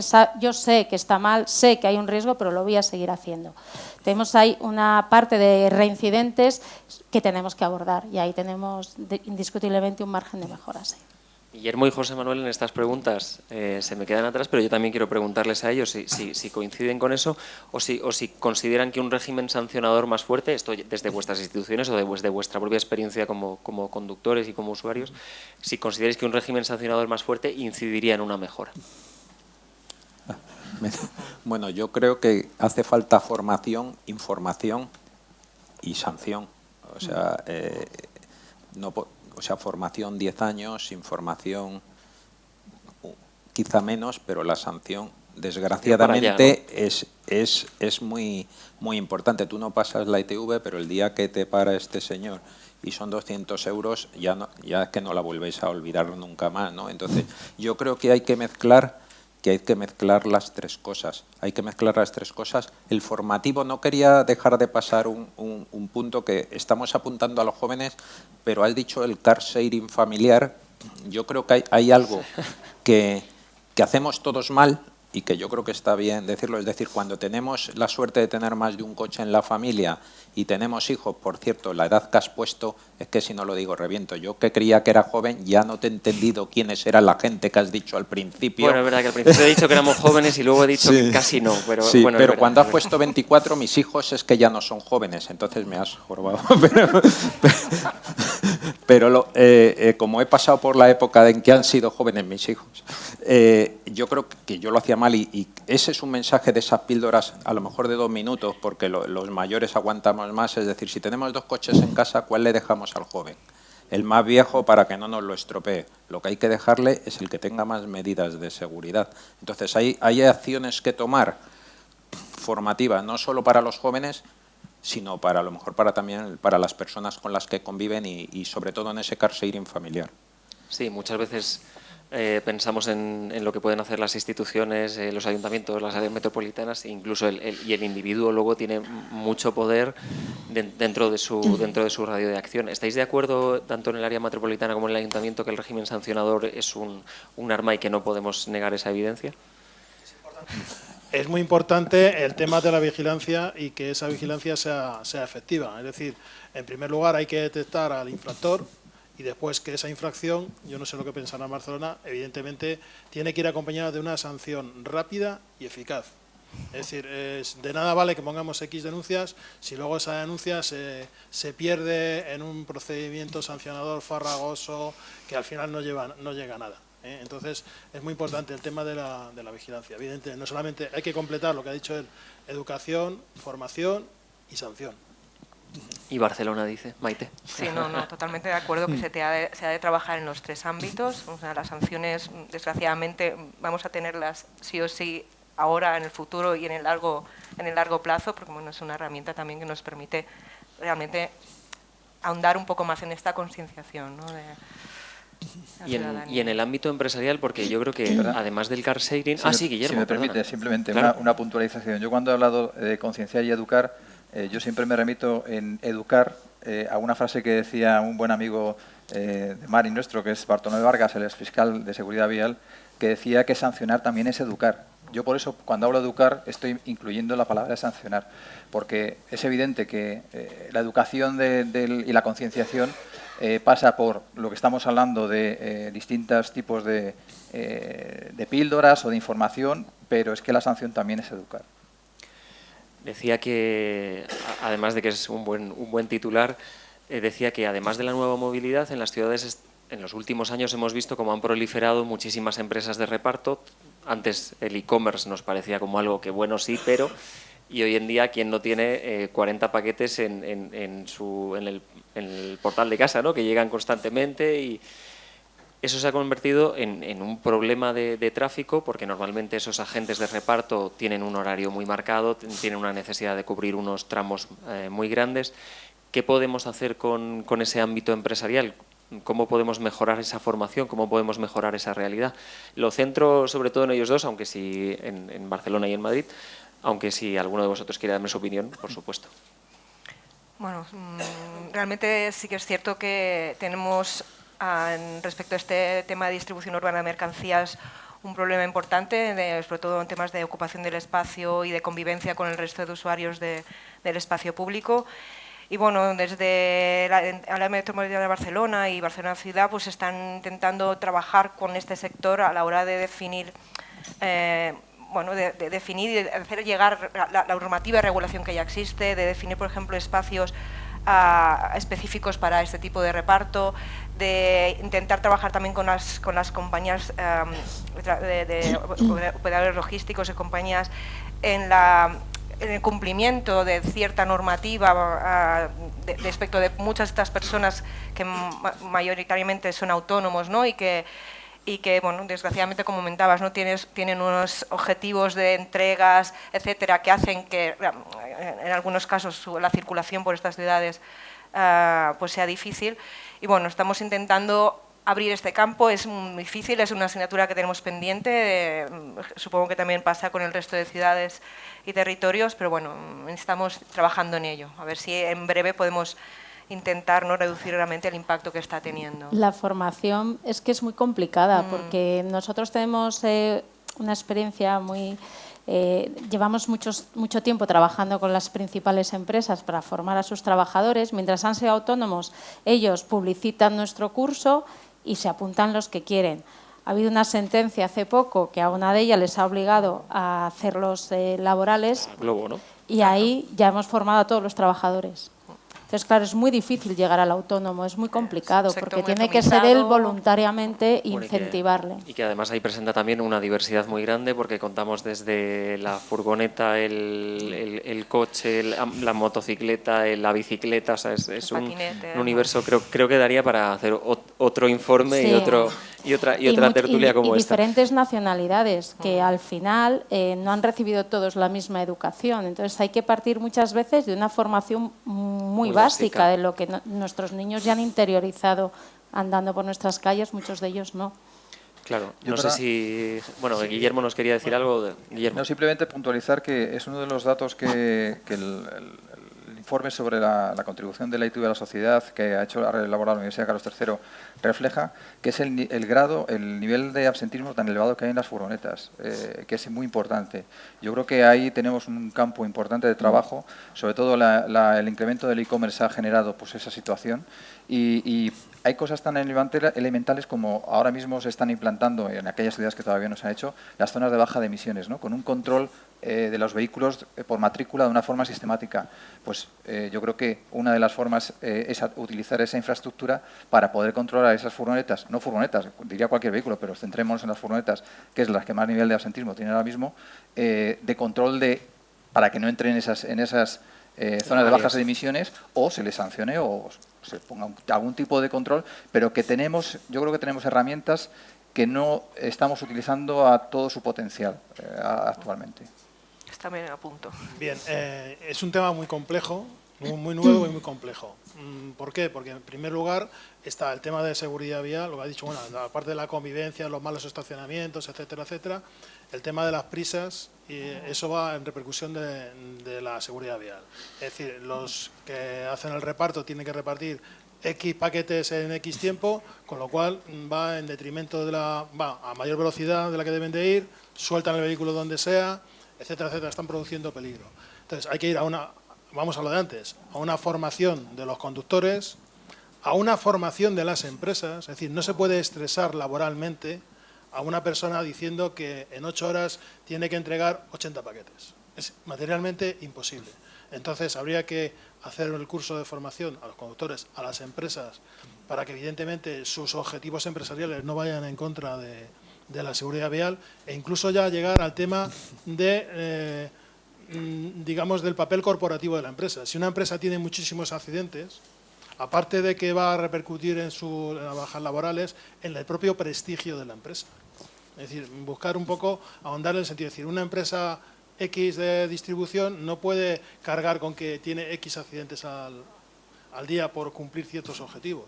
Es decir, al final va a ser un lastre de su imagen, evidentemente. Es un lastre de su imagen. Entonces hay que buscar, como en toda la vida, un equilibrio. Es decir, hay que repartir de forma segura. Es decir, no se puede estresar a las personas, a los conductores, indicándoles objetivos imposibles. Es que yo añadiría más, información a los propios usuarios, digamos.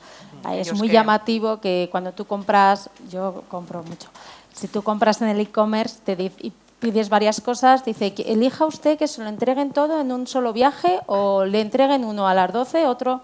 Es que nosotros mismos deberíamos pedir, además del comercio de proximidad, todas estas cosas, deberíamos ser conscientes de lo que implica que yo haga un pedido a las 10 y me traigan uno a la 1, otro a las 3, y que detrás hay un trabajador, hay una empresa y hay muchos problemas de movilidad.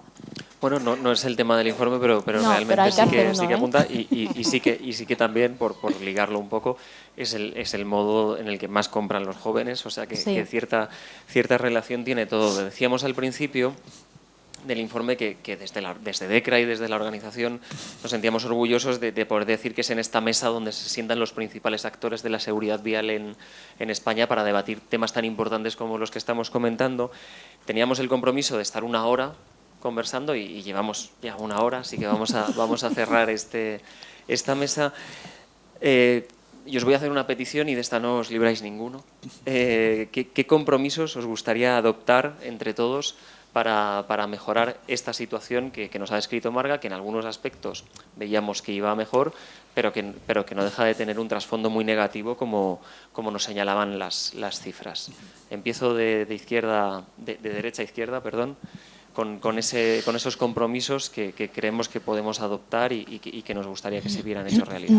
Bien, en principio en el Ayuntamiento de Madrid se ha elaborado un plan estratégico de seguridad vial, siguiendo un poco los criterios también de DGT, y ahí se marcan una serie de objetivos que los queremos asumir como compromisos. Evidentemente, primero es reforzar la participación de la sociedad en la materia de seguridad vial, una coordinación institucional y luego incrementar los medios que tenemos en la actualidad para la vigilancia de la seguridad, tanto desde el punto de vista tecnológico como desde el punto de vista humano, y fundamentalmente conseguir la reducción de las víctimas dentro de lo que es Madrid a la mitad, con el objetivo del 2030, reducir atropellos, peatones, etcétera, etcétera. Y uno de los objetivos que nos hemos marcado, ya enlazando con lo anterior, aparte del incremento de la vigilancia en el tema de la velocidad a las calles 30 y en general, y el tema de drogas y alcohol, reducir toda la incidencia de todos esos elementos que entendemos que que son los que más afectan a la seguridad vial, y también en tema de motos, hemos incluido como cosa novedosa el tema de los transportes, es decir, los vehículos, o sea, los accidentes laborales que denominamos en itinere, sí. en itinere y no en itinere. Ajá. En el tema, por ejemplo, que hemos estado hablando, de los repartos, de los conductores de Uber, que me he acordado cuando lo has dicho, evidentemente el distinto nivel que hay de formación de los distintos conductores. Yo creo que es un tema lo suficientemente importante para meterlo dentro del plan de seguridad vial. Entonces, los objetivos que tenemos son 8 objetivos que se reducen fundamentalmente en reducir el número de víctimas a la mitad en el 2030. Y tocando también el ámbito empresa. Guillermo. Sí. Bueno, nosotros siempre al final lo que decimos somos la herramienta de la administración. Nosotros hacemos lo que la administración nos indica, ¿no? Pero sí como operadores y como elementos que entendemos que podemos aportar mucho a la seguridad vial y al medio ambiente desde el punto de vista de saber cuál es el estado del parque y dar esa información. Nuestro compromiso al final con los jóvenes es intentar transmitir esa información de cuál es el estado de vehículos y que la ITV salvavidas de la forma más adecuada que sabemos y que entendemos, ¿no? Pues a través de los vídeos que hacemos, de la comunicación de las imágenes. Es el compromiso que podemos hacer como sector. Más allá, pues ya es una implicación claramente de las administraciones, como digo, porque nosotros somos herramienta de la administración. Sería casi un lema de publicidad, ¿no? Por sostenibilidad, por seguridad, ITV, ¿no? Exacto. Área Metropolitana de Barcelona. Bueno, pues nosotros como Administración Metropolitana tenemos como objetivo aprobar una estrategia metropolitana por movilidad segura que acompaña a los 36 municipios que forman parte de esta administración, de esta metrópolis, en el desarrollo de sus planes locales de seguridad viaria. Muchos de ellos ya lo tienen. Y queremos abordarlo desde diferentes puntos de vista, o sea, acompañarlos en la ejecución de actuaciones de promoción de medios más sostenibles saludables, de promoción y formación respecto a seguridad viaria, de ejecución concreta, ¿no? De actuaciones que también en algunos casos municipios más pequeños tienen dificultades para poder llevar a cabo y que saben que son necesarias, ¿no? Y tenemos esta estrategia que queremos desarrollar con ellos con los objetivos que aquí también se han abordado, ¿no? De reducción de víctimas, de una visión cero, ¿no? Y entonces intentar ayudar en el día a día y con grupos de trabajo concretos, pero sobre todo acompañar a todos los municipios. Muy bien, desde el Ministerio. Pues por nuestra parte te podría decir la respuesta clásica institucional. Colaboraremos eficientemente entre todos, pero como no es esa, desde el ámbito internacional donde nosotros regulamos todos en conjunto, desde luego tenemos un marcado impulso para que cada vez los vehículos obligatoriamente, y no solo los premium, tengan más y más requisitos de seguridad. Por ejemplo, uno de ellos que va a ser próximamente obligatorio es la detección de distracciones. La detección de distracciones cuando no que te impida salirte del carril y otro. Entonces, en eso estamos trabajando en mejorar los requisitos técnicos que van a mirarse en las ITV pensando en los ADAS, pero a nivel más nacional yo creo que quizá lo fundamental es tratar de transmitir a la sociedad, en línea con lo que decía Guillermo, que la ITV no es recaudatoria, no es lo que sobre todo los jóvenes pueden pensar. Nos ponen para que paguemos 40 euros y tal, sino que de verdad es útil, es necesaria y que se pone no para llenar las arcas de la administración ni nada de eso, sino porque es un requisito estrictamente necesario para garantizar un mínimo de los vehículos. Y yo creo que hay todo el apoyo que se pueda dar desde todas las instituciones y desde el sector de las ITVs a la sociedad debe ser un reto esencial para nosotros. Lo bueno de tener a los principales actores de la seguridad vial en España es que cuando uno pide un compromiso, bueno, pues va viendo cómo hay diferentes capas o diferentes estratos y que afectan a todo lo que veíamos reflejado en el informe. Por cierto, que si queréis preguntar a partir de ahora tenemos unos minutos muy pocos para preguntar, pero antes nos falta el compromiso por parte de la DGT. En relación con los jóvenes, aunque la DGT siempre da datos, son el 6% del censo de conductores, hasta el año 2010 el 10% de los fallecidos, en el 2021 el 13% de los fallecidos y si tenemos en cuenta los lesionados, el 18% de los lesionados en accidentes de tráfico. Tenemos una deuda con los jóvenes, el compromiso es ponerles en el foco de nuestras políticas, no solo en la estrategia, que ya está aprobada y en la que ya estamos trabajando, sino que en la Directiva de la Unión Europea de Permisos de Conducir, que se aprobará el año que viene, en la que estamos trabajando, el foco se pone en los jóvenes, en el suplir esa falta de experiencia, armonizando la conducción acompañada, por ejemplo. Pero, perdonar, voy a recurrir a los clásicos. El éxito es que trabajemos todos juntos, administraciones, sociedad civil, que ha sido el éxito de muchas de las políticas que se han impuesto en España. Bueno, y ha sido también el éxito de esta mesa, claro. Tenía una pregunta por aquí. Sí, os pido, nada, rápidamente, nos identificamos y cierta concisión en la ejecución. Vale, yo quería responder a una que habías hecho y una pregunta. Venga. Por lo pronto, cuando Asleme nació en 1990, tras un estudio de 10 años, había 9.500 personas fallecidas. El número de jóvenes que fallecían en los 90 y heridos graves era multiplicado por 4. ¿Vale? Desde ese momento, en 32 años, siempre he oído: la educación vial se mide a medio y largo plazo. Nunca era interesante. La ley de educación solo llevamos 25 años pidiéndola, de la mano de la DGT, pero el Ministerio de Educación no respondía. Tras 32 años y 5 millones de jóvenes que han recibido esta formación en educación vial y en valores, con 6 campañas distintas según la edad, adaptados a sus riesgos, modificado cada año no solo los vídeos, las píldoras, evaluada para que ellos nos evalúen y pongan sus sugerencias, que también metes en redes, porque no vale todo para todos. Yo sí que creo que aunque 1.533 sigan siendo muchísimos, viniendo de 9.500, sí que creo que habremos aportado a la sociedad civil, junto con las policías locales y otras instituciones, eso que no existía hasta ahora. Por lo tanto, ahora vamos a ir a mejor. Y claro, con respecto a los vehículos de movilidad personal, y ahí va mi cruz y mi pregunta, yo sí que creo que van a subir en porcentaje mucho. Las ciudades no están preparadas para ellos, los conductores no están acostumbrados para convivir con ellos, pero es que se saltan las normas. Se saltan porque no tienen formación, porque no tienen permiso. La DGT ha definido claramente las sanciones. No pueden ir 2, no pueden ir por la acera, no pueden ir con cascos, no pueden saltarse los semáforos, ¿no, María José? No. ¿Y cuántos de vosotros veis que todo lo que digo lo hacen constantemente ciclistas y patinetes? ¿Y qué hacen las policías locales? ¿Cómo les persiguen? No tienen cómo identificar a ese tipo de vehículos. ¿O es que os han dado unas clases de footing para ir corriendo tras ellos? Entonces, ¿cómo vamos a sancionar a este tipo de vehículos que constantemente incumplen las normas? No sé si por desconocimiento, que no les exime del cumplimiento, o simplemente porque van rápido, y en esto estamos incluyendo a los e-commerce, porque cuando yo veo lo cargados que van con la mochila de atrás, sin casco, en bici, en patinete, bueno, ya si los veo en los monociclos me da un algo. ¿Qué vais a hacer vosotros? Es decir, sé que también estamos en periodo electoral, sé que esto influye, no es políticamente correcto, pero como no soy político, sé que este año va a haber poquísimas multas el que viene.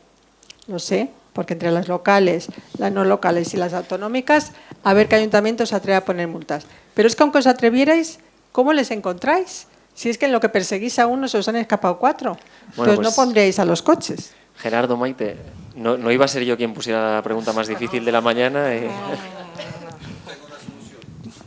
Apagamos la luz. Bien, evidentemente es un reto importante lo que plantea, es decir, la vigilancia de unos elementos que no tienen identificación. Era lo que nos pasaba antiguamente con los ciclomotores, que tampoco tenían matrícula. Yo abogo por varias cosas. En primer lugar, el tema de formación. Yo pienso que la mayoría de los conductores de vehículos móviles de movilidad personal no conocen las normas.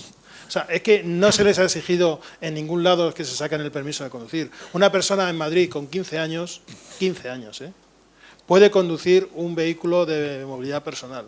No sabemos si se sabe las normas de tráfico. No sabemos si ese vehículo está trucado o no está trucado, porque hasta ahora, ya ahora con la nueva legislación sí, no estaban obligados a llevar certificado de características técnicas. Les falta una cuestión muy importante, que es el tema del seguro, que eso es una cosa que habrá que ir en un momento determinado. Si un vehículo de estos tiene un accidente, daña a una persona, pues o esa persona se indemniza de su bolsillo o la víctima no tiene garantías de que se vaya a resarcir por las lesiones que se le han causado. Entonces, nos falta muchísimo que hacer.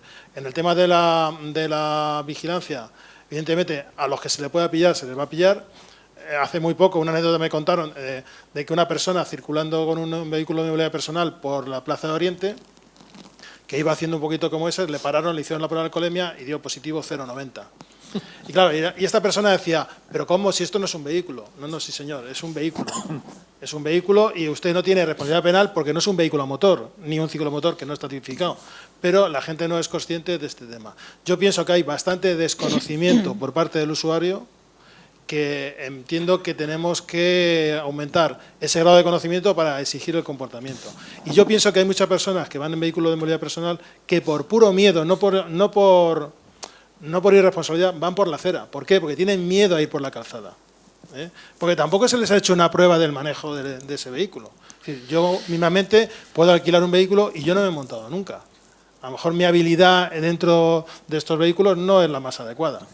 Por eso digo, necesitamos que haya un reto a la DGT, un permiso, o como en su momento a la ciclomotores hay una licencia de conducción, que se les exija un mínimo de conocimientos de circulación y un mínimo de conocimientos de manejo de este vehículo.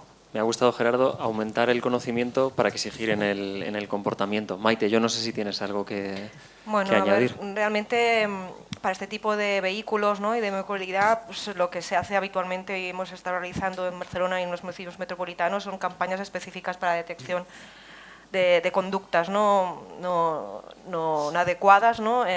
Pero bueno, sí que es cierto que nos es difícil, como en cualquier ciudad, de estar persiguiendo a todos los que incumplen, no tan solo en temas de movilidad. En Barcelona conocéis el tema de la accidentalidad en las motocicletas y difícilmente podemos llegar a todas aquellas personas que también están incumpliendo la normativa de circulación en estos tipos de vehículos, ¿no? Por lo tanto, sí que es cierto que bueno, intentamos a trabajarlo desde temas más de formación. Nos va a ayudar mucho la inclusión en el currículum escolar de estas cuestiones, por lo tanto, que cuando lleguen a estos 15, 16 años realmente sepan, ¿no?, cómo se ha de circular en las ciudades y en las carreteras.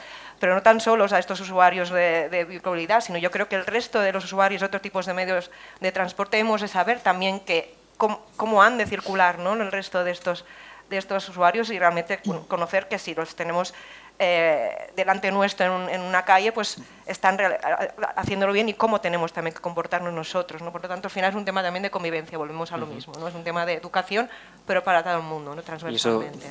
Y eso que Barcelona no cuenta con empresas de patinete Seirin, sí, pero sí que cuenta con los patinetes privados y bueno, y por lo tanto también con una realidad muy compleja, agravada, por ejemplo, por ese tráfico de motocicletas. Yo no sé si tenemos alguna pregunta más. Mira, sí, tenemos un par de ellas. Venga, pues con estas dos vamos a cerrar. Se va por allí y enseguida después venimos por aquí para la que será la última pregunta. ¿Cómo asumes el reto, María José? Mientras llega el micrófono, el caso del vehículo de movilidad personal es de los que tú comentabas que la realidad ha superado. Lo primero que se ha hecho es buscar esa formación en los colegios, porque entendemos que era el sitio ideal para que todos hagan con la formación. En el seguro se está trabajando, esperamos que en breve esté el seguro obligatorio. Nos encantaría una formación a todos aquellos que no tengan permiso, es un reto un poquito mayor, y siempre tenemos que buscar el equilibrio, que a nosotros como DGT pues, nos gustaría que no fuese así, pero hay que buscar el equilibrio entre la movilidad en las ciudades y todo lo que estamos hablando, porque tenemos un problema de contaminación y sostenibilidad evidente y se está promoviendo este tipo de vehículos, pero bueno, aceptamos el reto. Necesitamos una regulación. Sí. Muy bien, pues vamos con la segunda pregunta. Como te decía antes, identifícate si es posible y concisión en la pregunta. Bueno, mi nombre es Joaquín, soy letrado, y respecto a esto justo que estáis hablando ahora mismo, respecto de las habilidades, respecto del fomento de determinados vehículos para la movilidad dentro de las ciudades, me llama mucho la atención que, por ejemplo, podamos sacarnos el carnet de conducir, tener la licencia B, nos hacemos el examen con un vehículo que es un coche, pero inmediatamente yo me saco esa licencia y automáticamente puedo coger un ciclomotor de 125, salgo a la carretera sin haber cogido una motocicleta en mi vida. Entonces, eso sí me gustaría, pues como ha dicho el comisario, muchas veces necesitamos esas habilidades. Y quería preguntarle sobre todo a la DGT si había a lo mejor, o estaban pensando en la posibilidad de, cuando hago el examen en la DGT, es decir, cuando hago el examen de aptitudes para poder, sobre todo en la parte práctica, pues tener también ese momento de poder hacer un examen práctico respecto también de ciclomotores. Fíjate, nada, es añadir nada, una cosa muy sencilla. Fíjate que antes decíamos lo que nos dieron de sí las sesiones de preparación de esto, que justo ese ejemplo que tú has puesto lo tengo aquí en el guión de, oye, ¿qué pasa con los ciclomotores? Que no siempre son jóvenes, muchas veces las personas maduras con un permiso de conducir B, con poca práctica, son los que tienen un mayor incremento en la accidentabilidad. Sí, pero sobre todo es que la gente joven tiene más acceso a una motocicleta porque es mucho más barato que un, bueno, eso, un vehículo. Y eso al margen, claro. María José.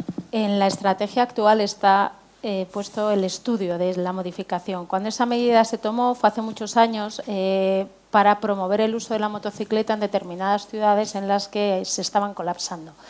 Mi opinión personal, ya se ha superado y tenemos que exigir formación específica para conducir una motocicleta. Yo tengo el permiso B, me cojo ahora una moto y no quiero decir lo que podría pasar. Son muchos los factores que intervienen, no tenemos que perjudicar esa movilidad urbana, pero sí, el año que viene, como he comentado antes, se está modificando la directiva, estamos trabajando en la directiva, abriremos la modificación del Reglamento General de Conductores y si es necesario el debate de si eso, dicho coloquialmente, nos lo cargamos y exigimos una formación para conducir una moto, porque nosotros entendemos que a día de hoy es lo que toca. Tendremos que escuchar a las ciudades, porque lo que no queremos es provocar un problema en Barcelona, por ejemplo, que hay muchísimas motos, pero sí hay que hablar de, por lo menos, abrir el diálogo de qué hacemos con lo que llamamos el B+3, conducir motos con un permiso de coche. Muy bien, pues vamos ya con la última pregunta, que estaba por aquí el micrófono, muy pertinente. No ha salido pues por la limitación de tiempo que tenemos y porque si no con muchos temas podríamos estar minutos y minutos, ¿no? Última pregunta. Gracias. Mi nombre es Manuel Luna, vengo en representación de ASEPA, es una asociación profesional de personas relacionadas con el automóvil. Tengo dos preguntas. La primera ya está casi contestada, pero era un poco incidir en la edad de la obtención del primer permiso de conducir, si está en el ánimo de los reguladores el poder reducirla, ya que hay otras normas por ahí que, o sea, los 16, por ejemplo. Sí, pero hay otras normas actualmente que se han rebajado la edad sobre decisiones importantes, ¿no? Se han rebajado mucho, pues en esta que también es importante y sin embargo hay bastante formación que como no lo hay en las otras, pues posiblemente es aconsejable rebajar esta edad. La segunda pregunta la hago también para ir pensando un poco en ella, y es que he hecho en falta la investigación y desarrollo en estos planes, en estas propuestas que se están planteando. Recuerdo cuando se creó la ITV como obligatoria en España, allá en 1980, se habló de dedicar un 10% de los ingresos a la investigación y desarrollo. Y, por ejemplo, hay actividades como es la seguridad post-accidente, que ocurre cuando se ha producido un accidente y cómo se rescata, cómo se... en eso no se ha hecho nada, o muy poco. Entonces, mi planteamiento es, otra vez, ¿sería conveniente hacer investigación y desarrollo? Vale, muy bien, pues vamos a recoger las dos preguntas. Yo creo que la primera la vamos a situar con María José. Sí, entiendo que se refiere al permiso de coche de la clase B. No se está planteando rebajar la edad, sí se está planteando el incorporar la conducción acompañada, que se ha mencionado en el informe, la tiene Alemania, la tiene Francia, la tienen muchos países europeos, da buen resultado. Se está planteando a nivel europeo armonizarla, porque cada país lo hace un poco a su manera, y nosotros en España nos gustaría plantearla, porque yo creo que, como ha demostrado el informe, es bueno que los jóvenes durante un tiempo puedan conducir con un tutor que ha acreditado una serie de requisitos. Rebajar la edad de obtención no se está planteando. Sí, la conducción acompañada es 16-17. La investigación, voy a aprovechar para hacer una mención. Ha hablado del rescate en accidentes de tráfico.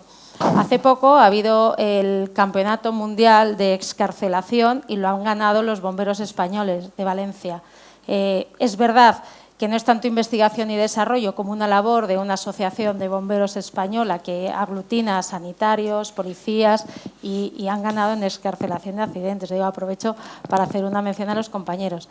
La investigación se la dejo a ellos. Nosotros siempre hemos considerado que es necesaria la investigación y el desarrollo en todas las materias. José Manuel, Guillermo, os toca uno investigación, al otro desarrollo, como queréis mezclarlo, bueno, pues pero tenéis que si contestar. quieres, solo por aclarar, lo que el ciudadano paga en la estación de ITV no va dedicado, sino no es una tasa, sino que es un cargo que hacen unas empresas privadas o no privadas, y simplemente una mínima cantidad es una tasa de DGT encaminada a la mantención del registro de vehículos.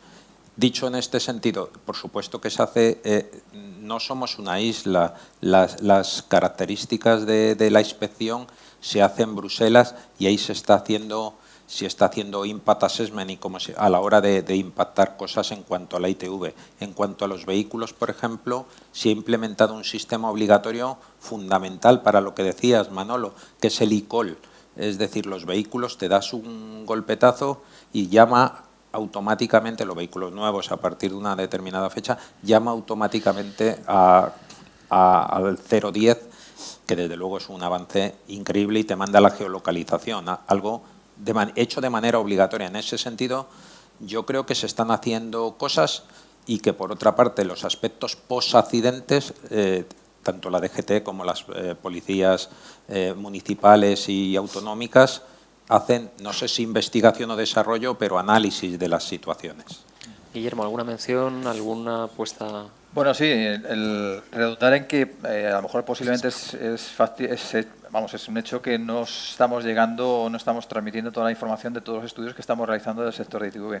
Nosotros ahora, por ejemplo, este año hemos hecho una propuesta, lógicamente al Ministerio de Industria y también a nivel de Comisión Europea, de un procedimiento nuevo de medida de NOx y de partículas en los vehículos, ¿no? Que es un punto que entendemos que va a evolucionar claramente, porque las emisiones contaminantes es algo que nos afecta a todos. Y bueno, es un estudio que hemos desarrollado del sector ITV y que ha sido financiado por nosotros. También tenemos otro estudio que se ha desarrollado este año, que es el que estamos actualizando, que es sobre la contribución de la ITV a la seguridad vial y al medio ambiente, que eso es un estudio que se actualiza de forma periódica cada 4 años y que es el único que se hace a nivel europeo. Es decir, ahora se han empezado en algunos países de Europa a realizar estudios parecidos por parte de la Administración, no por parte del sector ITV. Con ello lo que quiero decir es que el sector ITV está muy implicado en seguir avanzando en la seguridad vial, en seguir avanzando en que las inspecciones cada vez puedan ser más rápidas, pero también más seguras desde el punto de vista de detección de esos sistemas. Y como reto, lo decía José Manuel, tenemos un reto todos como sociedad de cara a la comprobación de esos sistemas ADAS, entre los que podemos estar el eCall, estamos hablando de LISA, estamos hablando de la sala de carril, muchos sistemas que se van a incorporar en muy poco tiempo a través del General Safety Regulation, que va a obligar a la incorporación y que tendremos que verificar cómo se comprueban esos sistemas en la ITV, ¿no? Es algo que es un reto de cara para las administraciones y que nosotros como sector aportaremos siempre nuestro conocimiento y nuestra experiencia en poder ayudar para establecer esos procedimientos, pero al final es la administración que lógicamente tiene que establecerlos. Bueno, pues muchas gracias. Con esta última respuesta de Guillermo nos quedamos y cerramos ya esta mesa redonda. Para mí son muchas las conclusiones que podríamos extraer de muchos de los temas, ¿no? De infraestructuras, de factor humano, pero María José ha dado uno que también ha sido el que ha hecho posible esta mesa, que es la fuerza que tiene la actuación conjunta, ¿no? de las diferentes instituciones. Lo veíamos con la Ley de Educación o con el ejemplo de los ayuntamientos que se adelantaban un poco a lo que esperábamos y con tantas otras cosas, con las empresas que colaboran del patinete sharing con vosotros para poder mejorar, aunque estuvieran en el pliego. Pero bueno, todo es colaboración todo es colaboración y actuación conjunta, y probablemente ese es uno de los factores que más nos pueda ayudar para que cuando nos volvamos a sentar aquí dentro de 5 años y veamos el informe DECRA sobre los jóvenes 2027, pues las cifras sean mucho mejores y apenas tengamos casi ya sobre qué debatir. Doy las gracias a José Manuel Prieto Barrio, desde el Ministerio de Industria, a don Guillermo Magaz, director gerente de IKTV, a María José Aparicio, subdirectora general de Formación y Educación Vial en DGT, a doña Maite Pérez, jefa del Servicio de Planificación de la Movilidad Sostenible del Área Metropolitana de Barcelona, y a don Gerardo del Rey, comisario de Seguridad Vial de la Policía de Madrid. Sin vosotros esto no habría sido posible. Pido un fuerte aplauso para ellos.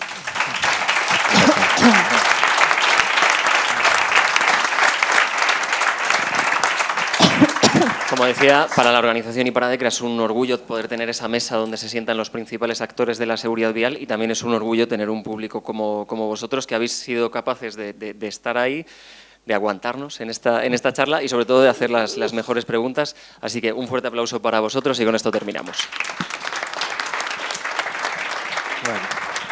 Bueno.